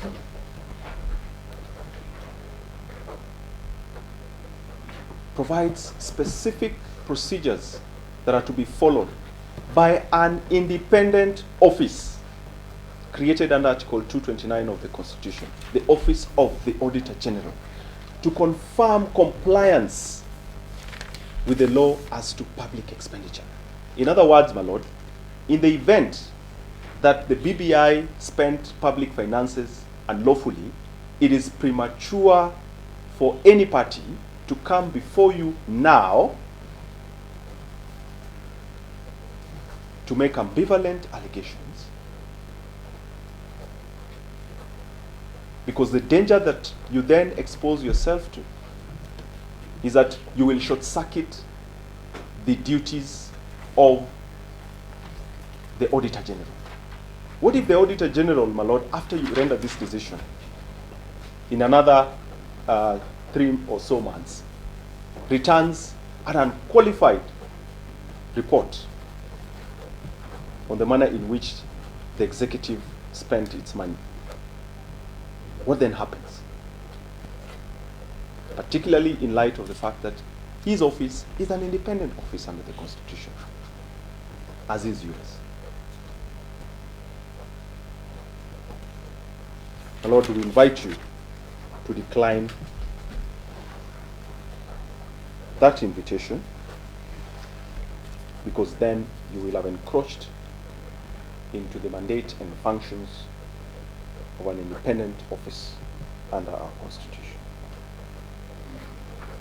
Finally, my Lord, you have been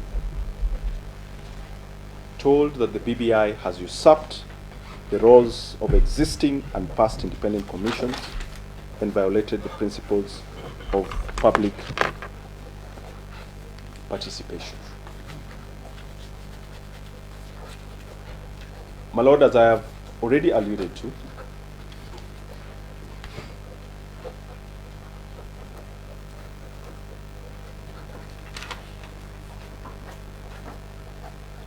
the duty to promote and enhance the national values and principles under Article 10 is not the exclusive preserve of any person or institution. There is nowhere under this Constitution of Kenya 2010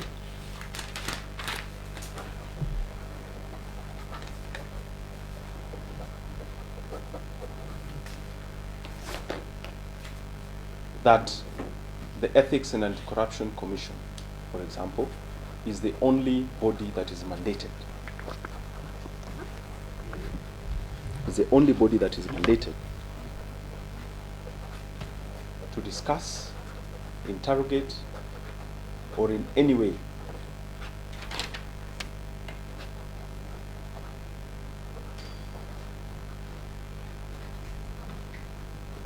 seek to promote integrity as a value within our political or constitutional setup. As a matter of fact, I have submitted before you and I have demonstrated to you that the President has, in express provisions of the Constitution, a distinct role to perform, which in our view is a complementing role to perform in the achievement of those national values and principles.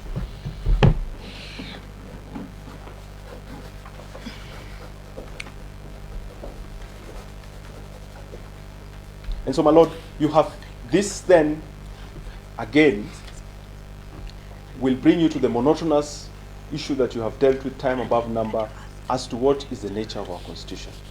It is a Constitution that is living. It is a living document. It has a soul. It has to be interpreted based on the prevailing circumstances at the time. It is not a legalistic and minimalist Constitution as others are. It is fused with national values and principles that give it life. It has to be interpreted to continuously develop the law.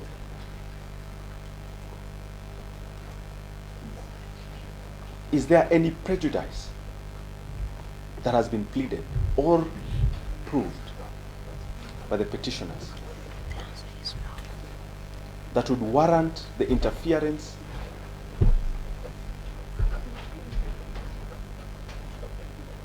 with the noble venture that is the BBI, particularly given the issues that have been clearly put out there that it seeks to deal with? Now, nowhere in this BBI report have I seen anything that seeks to condemn any person or to take away the rights of any person or to lessen the benefits or interests that would accrue to any person. It merely seeks to create a better nation state for everyone. How incompatible are its recommendations or its intentions from the beginning with the aspirations of the people of Kenya under this Constitution? How incompatible? Are they irrational? Are they so irrational that the court would feel the need to declare its processes and its product unconstitutional?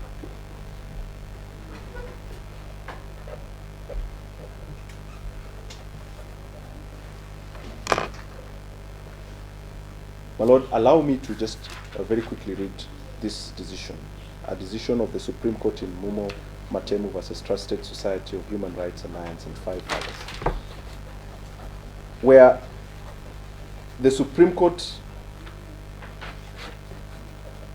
provided a test to be applied in a situation such as this, where the court has to invoke its countervailing powers to probe the actions of the executive. And this is what the court said.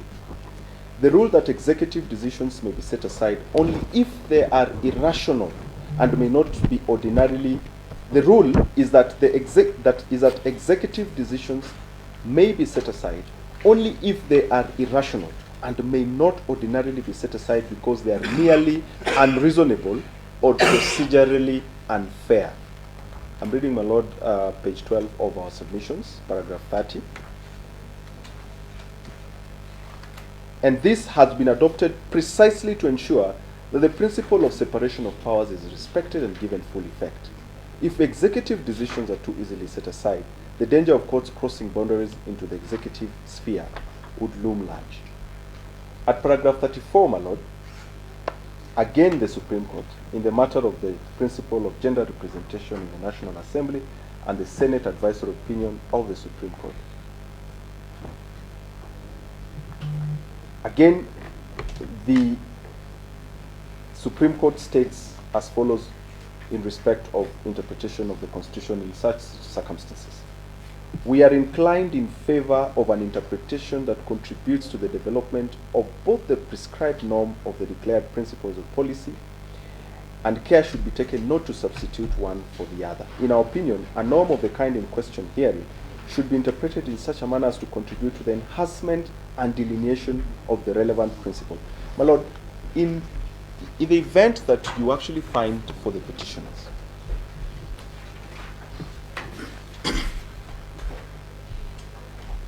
we have to ask ourselves the question, how would that have contributed to the development of the law in light of the very purposes and objects of the BBI? Would it have taken away from us an opportunity to in fact promote and develop our law? Bearing in mind that this constitution is itself the product of similar processes in the past. What prejudice would the petitioners suffer? As a matter of fact, what prejudice have they demonstrated to have suffered that would warrant the declaration sought? And so, as I sit down, my Lord, allow me to just mention one thing that, in reply to my learned friend's submissions. All the cases, my Lord, that have been brought before this court claiming that public participation, the right to public participation has been violated, have always, my Lord, if you go back and analyze those cases, most of those cases have been brought on the basis that not only has the right to public participation been violated, but there is a demonstrated prejudice that has been suffered because of that violation. In this case, not only was public participation provided, the opportunity for public participation, not only was that provided after the creation of the BBI,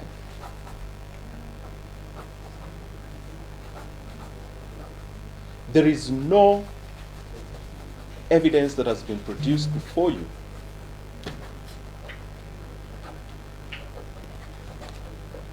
of any malfeasance on the part of the executive for proceeding the way it did. In other words, the petitioners are not coming out clearly to tell you what prejudice, if any, they have suffered or any other person has suffered because they were not involved at the initial stage of the creation of the BBI.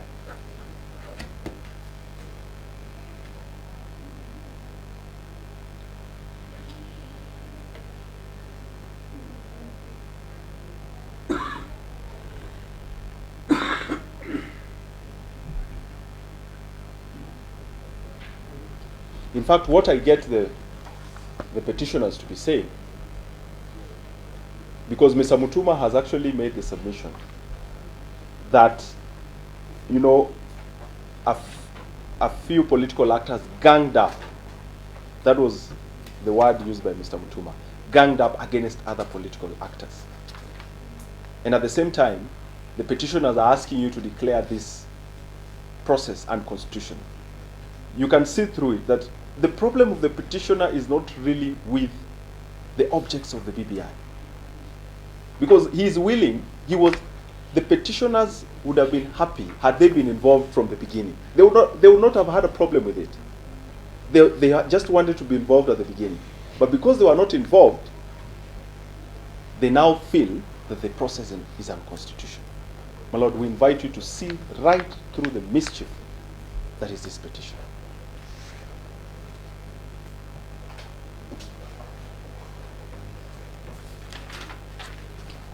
For those reasons, my Lord, we believe that the reliefs that have been sought in this petition are untenable. The members of the task force, that is the BBI,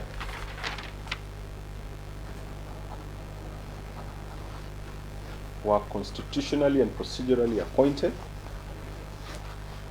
and I will rely particularly on that issue of whether they should have been vetted or not on the submissions of Mr. Kuria. My Lord, no evidence has been adduced before you to show that any of those members do not meet any of the constitutional standards that have been set out for public officers. None at all. Again, an ambivalent allegation on the part of the petitioners. Some of the prayers sought have been overtaken by event and are now moot. Like which one? An order,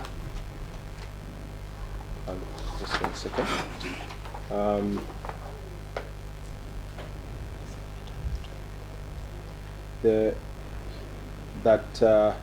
The Building Bridges Unity Advisory, that's relief number 1, established by Gazette Notice number 5154, is unconstitutional.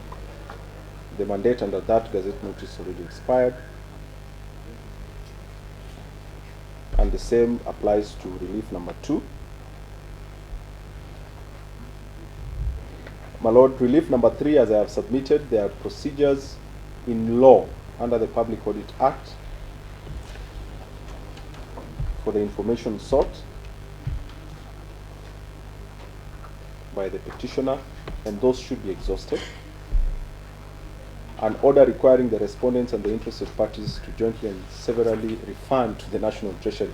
My Lord, even in the members of the task force did not appoint themselves to this office. So, my Lord, even in the worst case scenario that you find, that they were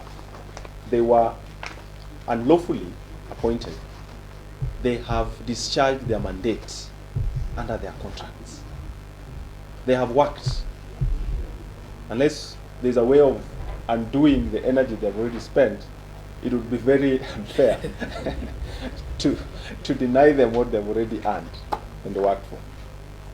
I heard Mr. Mutuma say that they asked them to identify themselves as to whether they are state officers or not. My Lord, it is not, within our constitutional and legal setup, it is not the duty of an appointee to define his position or status in law. His position or status is defined in law itself. So Mr. Mutuma had the burden to demonstrate that these are state officers. My Lord, you have held in several cases, time above number, that you cannot direct the Directorate of Criminal Investigations on how to do its job, and therefore prayer number 6 is untenable for those reasons, and number 7 as well. My learned friend, Mr. Ochieng Oginga, will address you further, my Lord. For me, I pray that you dismiss this petition.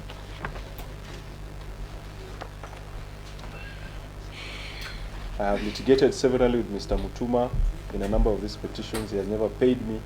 For the first time, my Lord, I pray that you dismiss the petition with an order that Mr. Mutuma pays me costs for this petition. Unless you have any questions for me, my Lord, that will be it.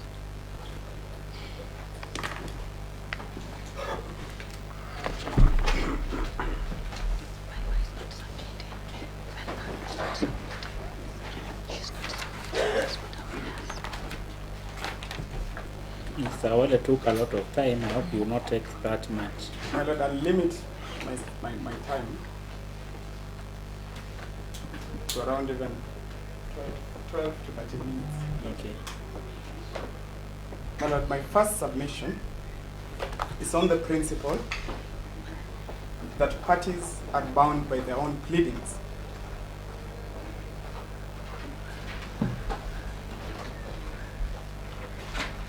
So that is a settled principle in law.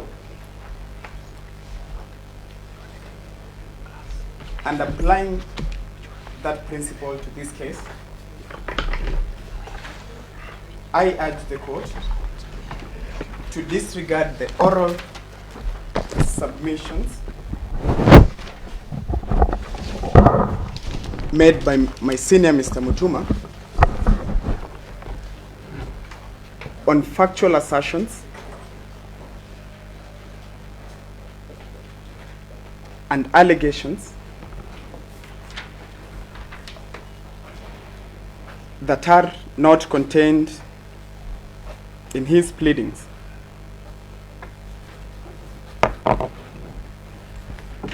Okay, I forgot to ask. Yes, my lord. I know you said you're taking 12 minutes. Yes, my lord. And the other day I was reminded lunch is a fundamental right. And the socio-economic rights. Do we proceed so that we finish? Yes, we should. I On our hope you part, not we have no keep- objection. Yeah, because at least let's proceed because we are going to finish. If we are going to proceed, then we adjourn to not make sense.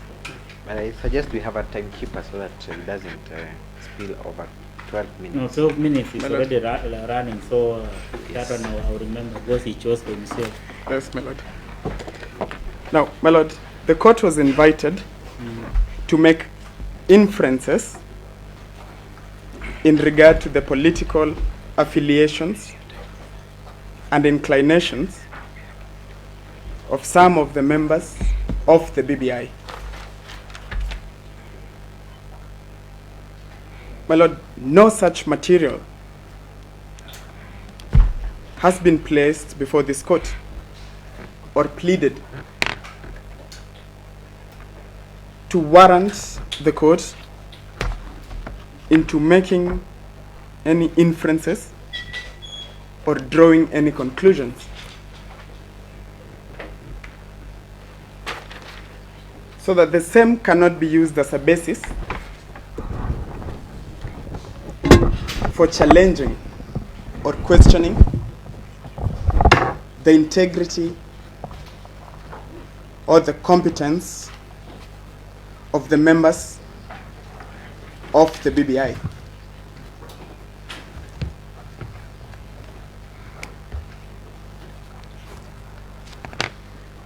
My lord, it was also submitted that it is in the public domain that the term of the BBI has been extended.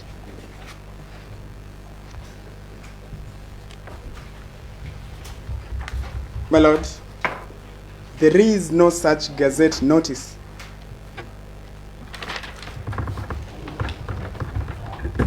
either in the public domain or any that has been presented to this court by the petitioners in support of those allegations.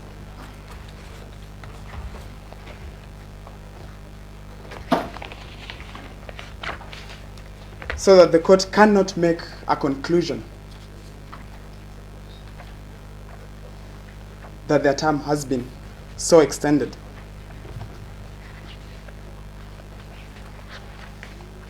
My lord, the second issue I wish to address that was raised by my senior is on the question of violation of Article 201 of the Constitution.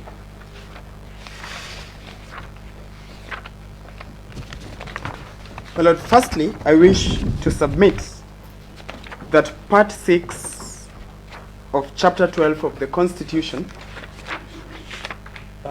Part 6 of Chapter 12 of the Constitution, That's one on finance. that is the one on finance, has an elaborate mechanism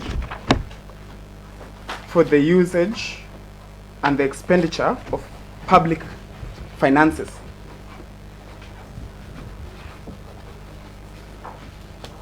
So that, my lord, Article 226 of the Constitution makes provision for the accounts and audit of public entities.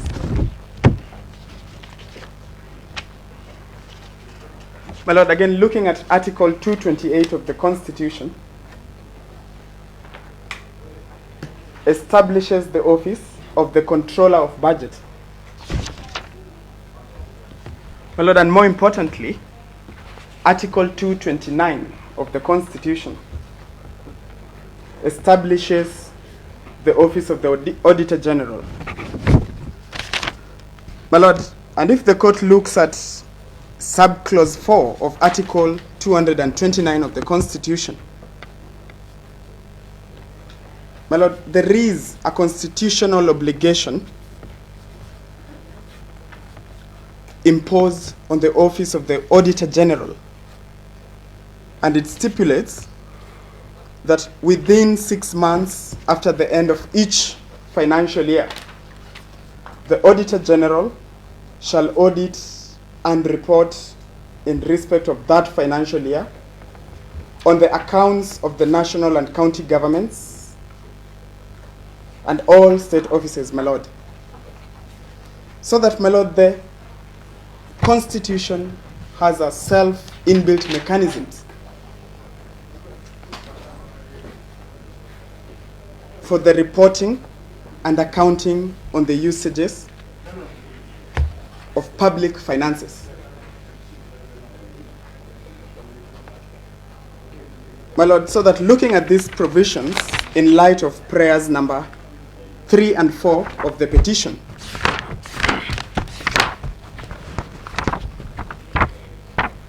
it is my submission that the two prayers cannot issue in the circumstances. Prayer 3 and? That is prayer number 3 and 4.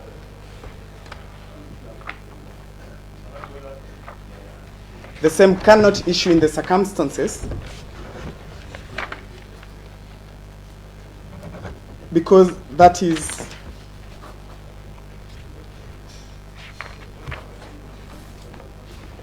the petitioner prematurely inviting this court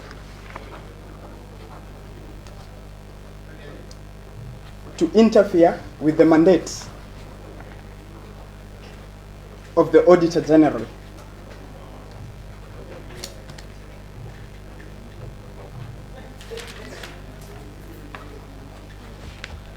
My lord, the Auditor General works within a period of time in the financial year. So that is the system imposed by the Constitution. And those are the timelines imposed by the Constitution.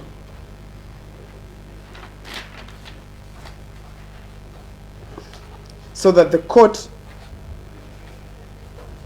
should decline the invitation to even usurp and interfere with the constitutional timelines and mandates of the Auditor General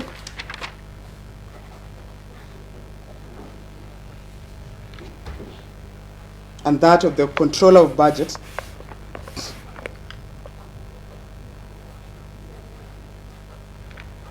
as no such materials have been placed before this court to warrant such interference.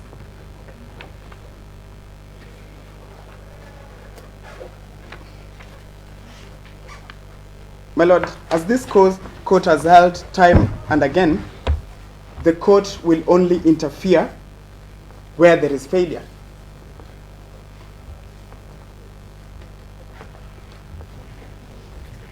So that the petitioners have jumped the gun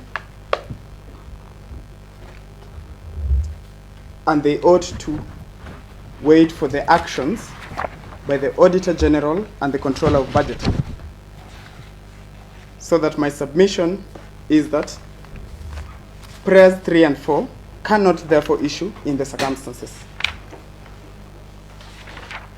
Finally, my lord,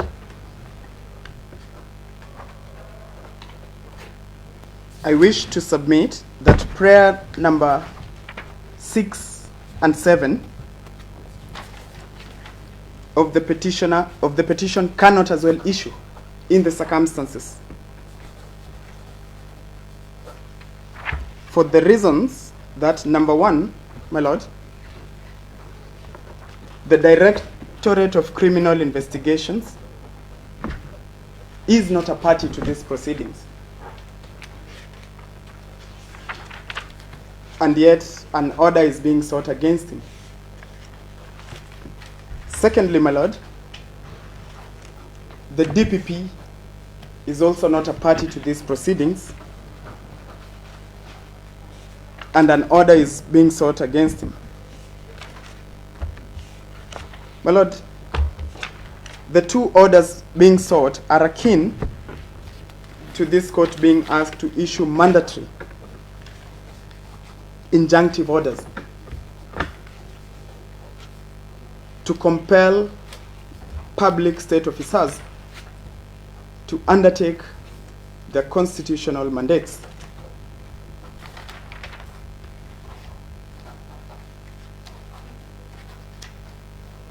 My Lord, I submit that the applicant has neither placed material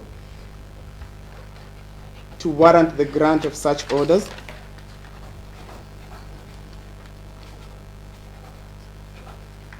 and neither has he satisfied the principles in regard to the grant of such mandatory orders. My Lord, in that regard, I rely on this court's decision in its ruling rendered on the 27th of November 2019. In this same Case file, number? Oh, in this one? in this one, when the petitioners So I had, refer to the ruling in this court, petition, in this case, rendered on the made on 27th November 2019, the last time we appeared before you, when the petitioners had made an oral application requesting for certain information. So that, Yes. my Lord, you restated the principles underlying the issuance of such compelling orders. My Lord, for those reasons, I urge the court to dismiss the petition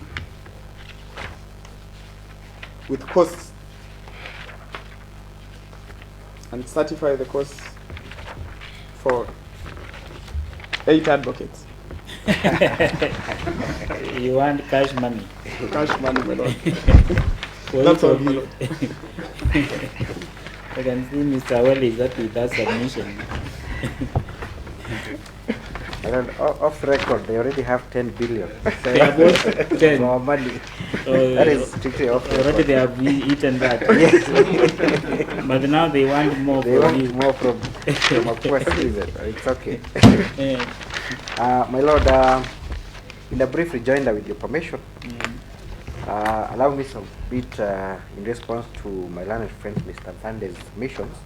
yes, so regarding submissions by The AG. Mr. Korea, he likes Korea. Eh? Yes, curious. My Lord, public participation should be viewed in a broader spectrum, in all dimensions, so to speak. So that we must look at where it all begins, not just how the process goes on and how it ends. To us, the selection of the panel is actually more important than even what the panel is going to do. Because at the end of the day, it is the panel that makes, or rather records views from Kenyans and makes recommendations. So then who sits in that panel is important and ought to have been subjected to a public participation process to establish their suitability and You know, that's why I competence. kept on asking whether these people are public officers, state Yes, officers, and while I'm what are they? yes, my Lord, Under the need. yes, we go to definition of public office. That is where I will anchor my submission on under 260. It means an office in the national government, a county government, or a public service if the remuneration and benefits of the office are payable directly from the consolidated fund or directly out of the money provided by Parliament. So the mere fact that this is a venture that was funded by public money then qualifies this as a public office. That is the definition under Article 260. Very clear.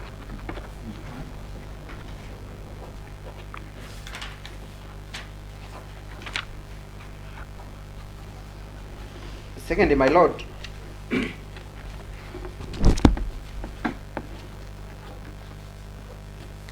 contrary to what my learned friend submitted, we are not challenging the powers of the president or the first respondent to gazette. That is within his mandate. But what we are challenging is the subject of that gazettement, the establishment of the BBI itself.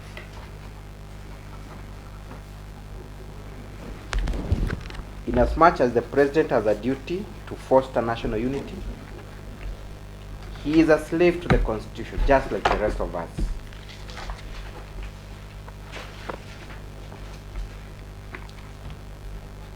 We are not here to second guess the actions of the president.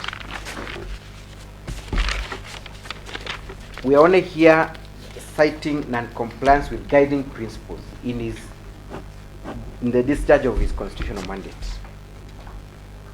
Article 10 is very clear on how the president is supposed to discharge his constitutional mandate. If he does not comply, then it is the business of this court.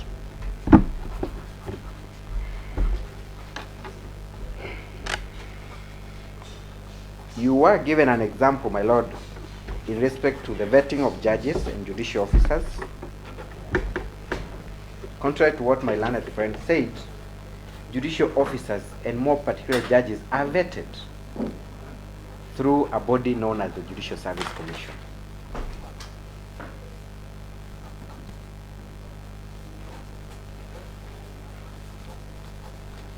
So there's no shortcut about that.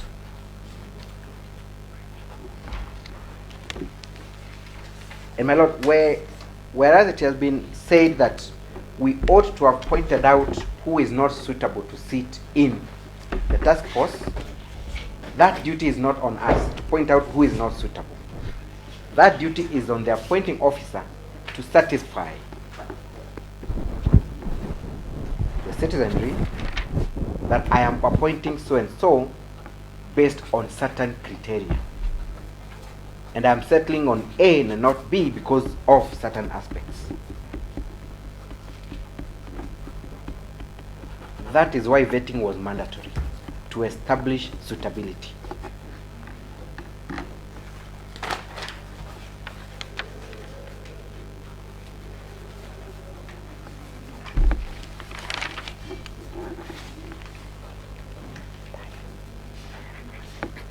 My lord, on the issue of public finance and whether we ought to have gone through the Public Finance Management Act, the Public Audit Act, I have relied on two letters. Those letters formed or ought to have formed the basis of further interrogation into the affairs, or rather into the management of public affairs. A simple response from the appointing authority or from the second respondent ought to have settled that issue, telling us how much and who sanctioned that payment.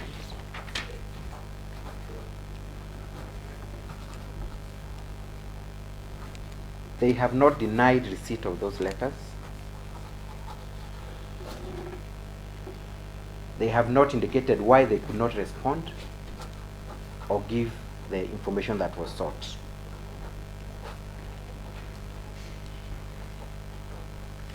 This very court, in a ruling in this same matter, where I applied for the report to be furnished by the second respondent, the court advised that, and it's a ruling on record which I wish to rely on, that for you to qualify the reliefs under Article 35, a party must first demonstrate attempts to get the information,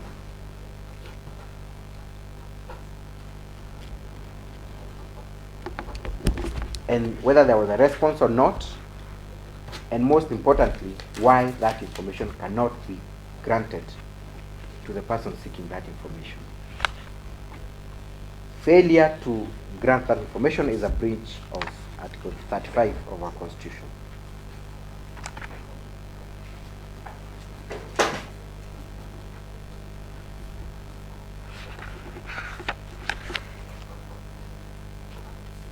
My learned friend argued that the Gazette notice was purely by the office of the President, and that His Excellency, the former Prime Minister, was not involved in the gazettement. That's Korea. Yes, that's Korea. I'm still on Korea. You are not done with him. I am not done with him.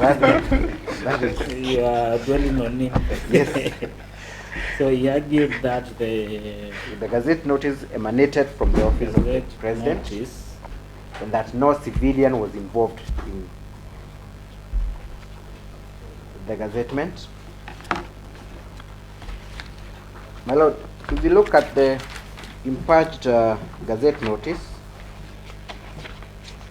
the first term of reference is very clear as to who is giving birth to the Gazette notice.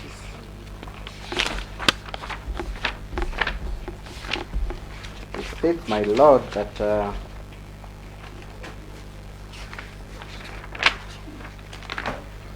says, reading the first paragraph of the terms of reference, to evaluate the national challenges outlined in the joint communique of building bridges to a new Kenya nation, and having done so, make practical recommendations.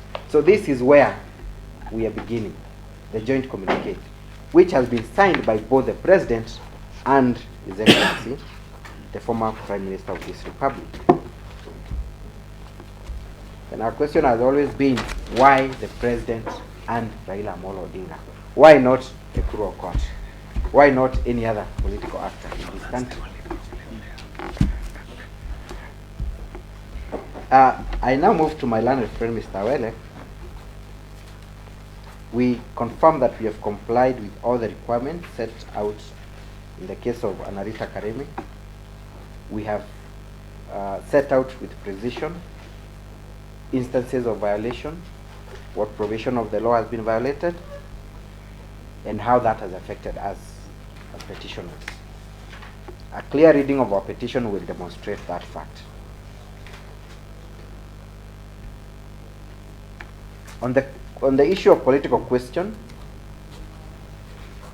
Article 165, my Lord, gives this court unlimited jurisdiction.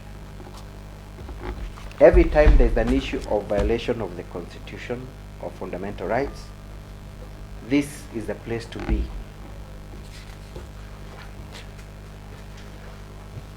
Political battles are solved in court every single day, including election petitions, where I've appeared with my learned friend, Mr. Awele. So there is nothing that bars the court from interrogating and making a determination on a political question where it is anchored on violation of the Constitution.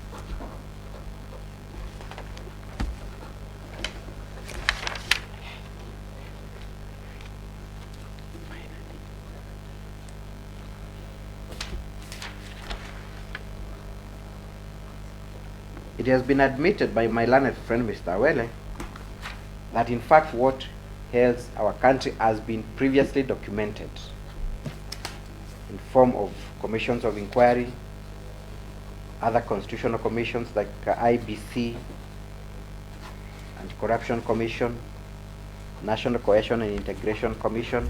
That has been admitted. I was expecting him to show us the difference between the recommendations of those commissions and what has been recommended by BBI. That would have justified the need to have the BBI in place. That has not been done. Then confirms what we've been saying all along, that it's a duplication and a waste of public resources.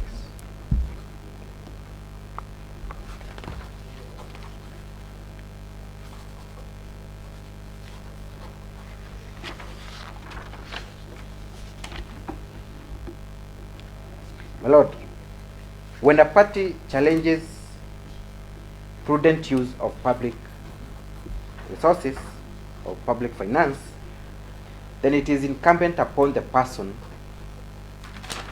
who expended that money to justify how they expended those particular funds.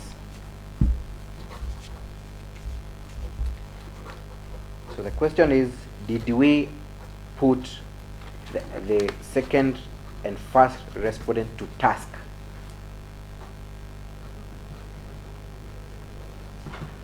to explain whether they used public finances prudently or not?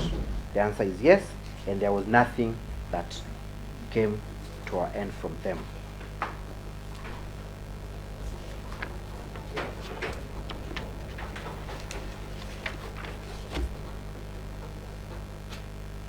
My learned friend, Mr. Oginga, has argued that we have not placed before this court any evidence of extension of the mandate of BBI.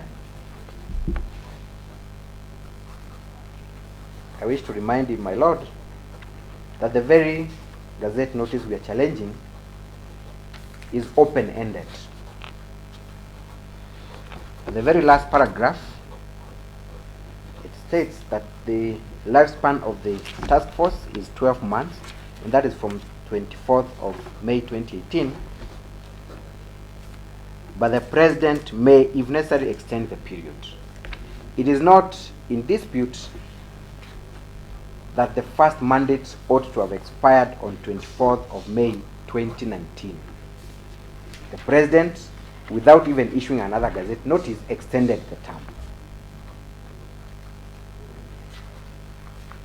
That was done orally, and even the subsequent extension has been done orally. We cannot produce in court an oral notice that was issued by the president. But that is in the public domain. The court ought to take judicial notice of that. My final remarks, my lord, is that BBI is an illegitimate child. Listen, illegitimate Child, yes. Conceived by two parents. That is His Excellency the President. And the Right But Honorable. illegitimate says when there is one parent or what? The reason why it is illegitimate Is there a case where there are no two parents? it is because in this case, my lord, we ought to have had more than two parents. Wow, it must have been a good. Yes. We ought to have more than one parent. So the conception of that baby was made to be our affair, and now we are being forced to take care of a child that we had no role in its conception and delivery. I ask the court to declare it Illegitimate. and For having two constitutional. parents. Maybe there was no space in the bed for that person. They ought to have told that, my lord. So the court should declare it illegitimate. Yes? I confirm that our petition is merited. So the petition is merited. All the prayers sought are within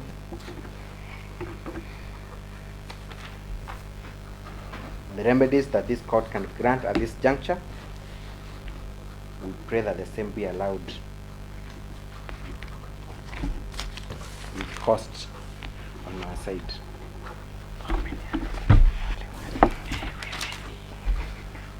I think it's not that he wanted the costs For eight advocates. for 8 advocates.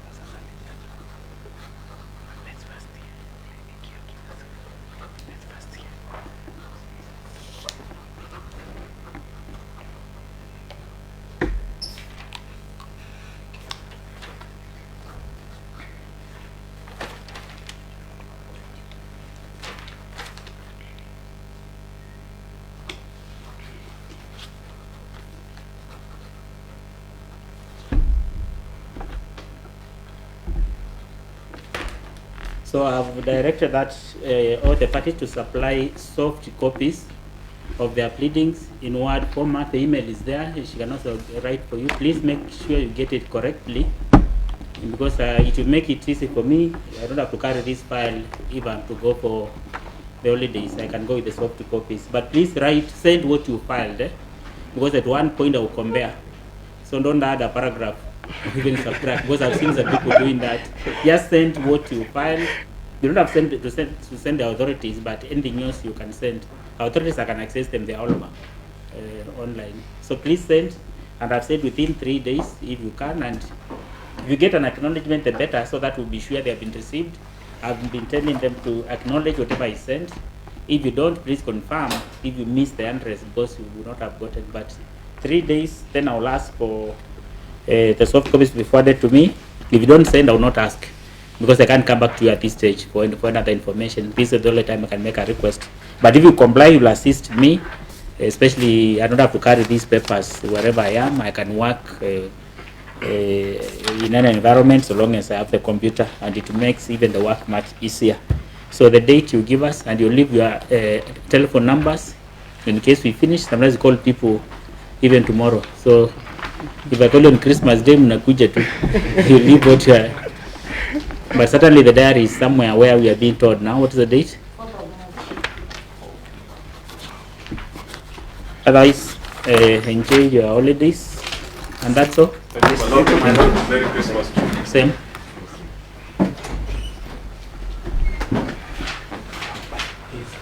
Amesema 4th March. Next week I'm at the first week of January. Yes. Your cloud is clean. Yeah?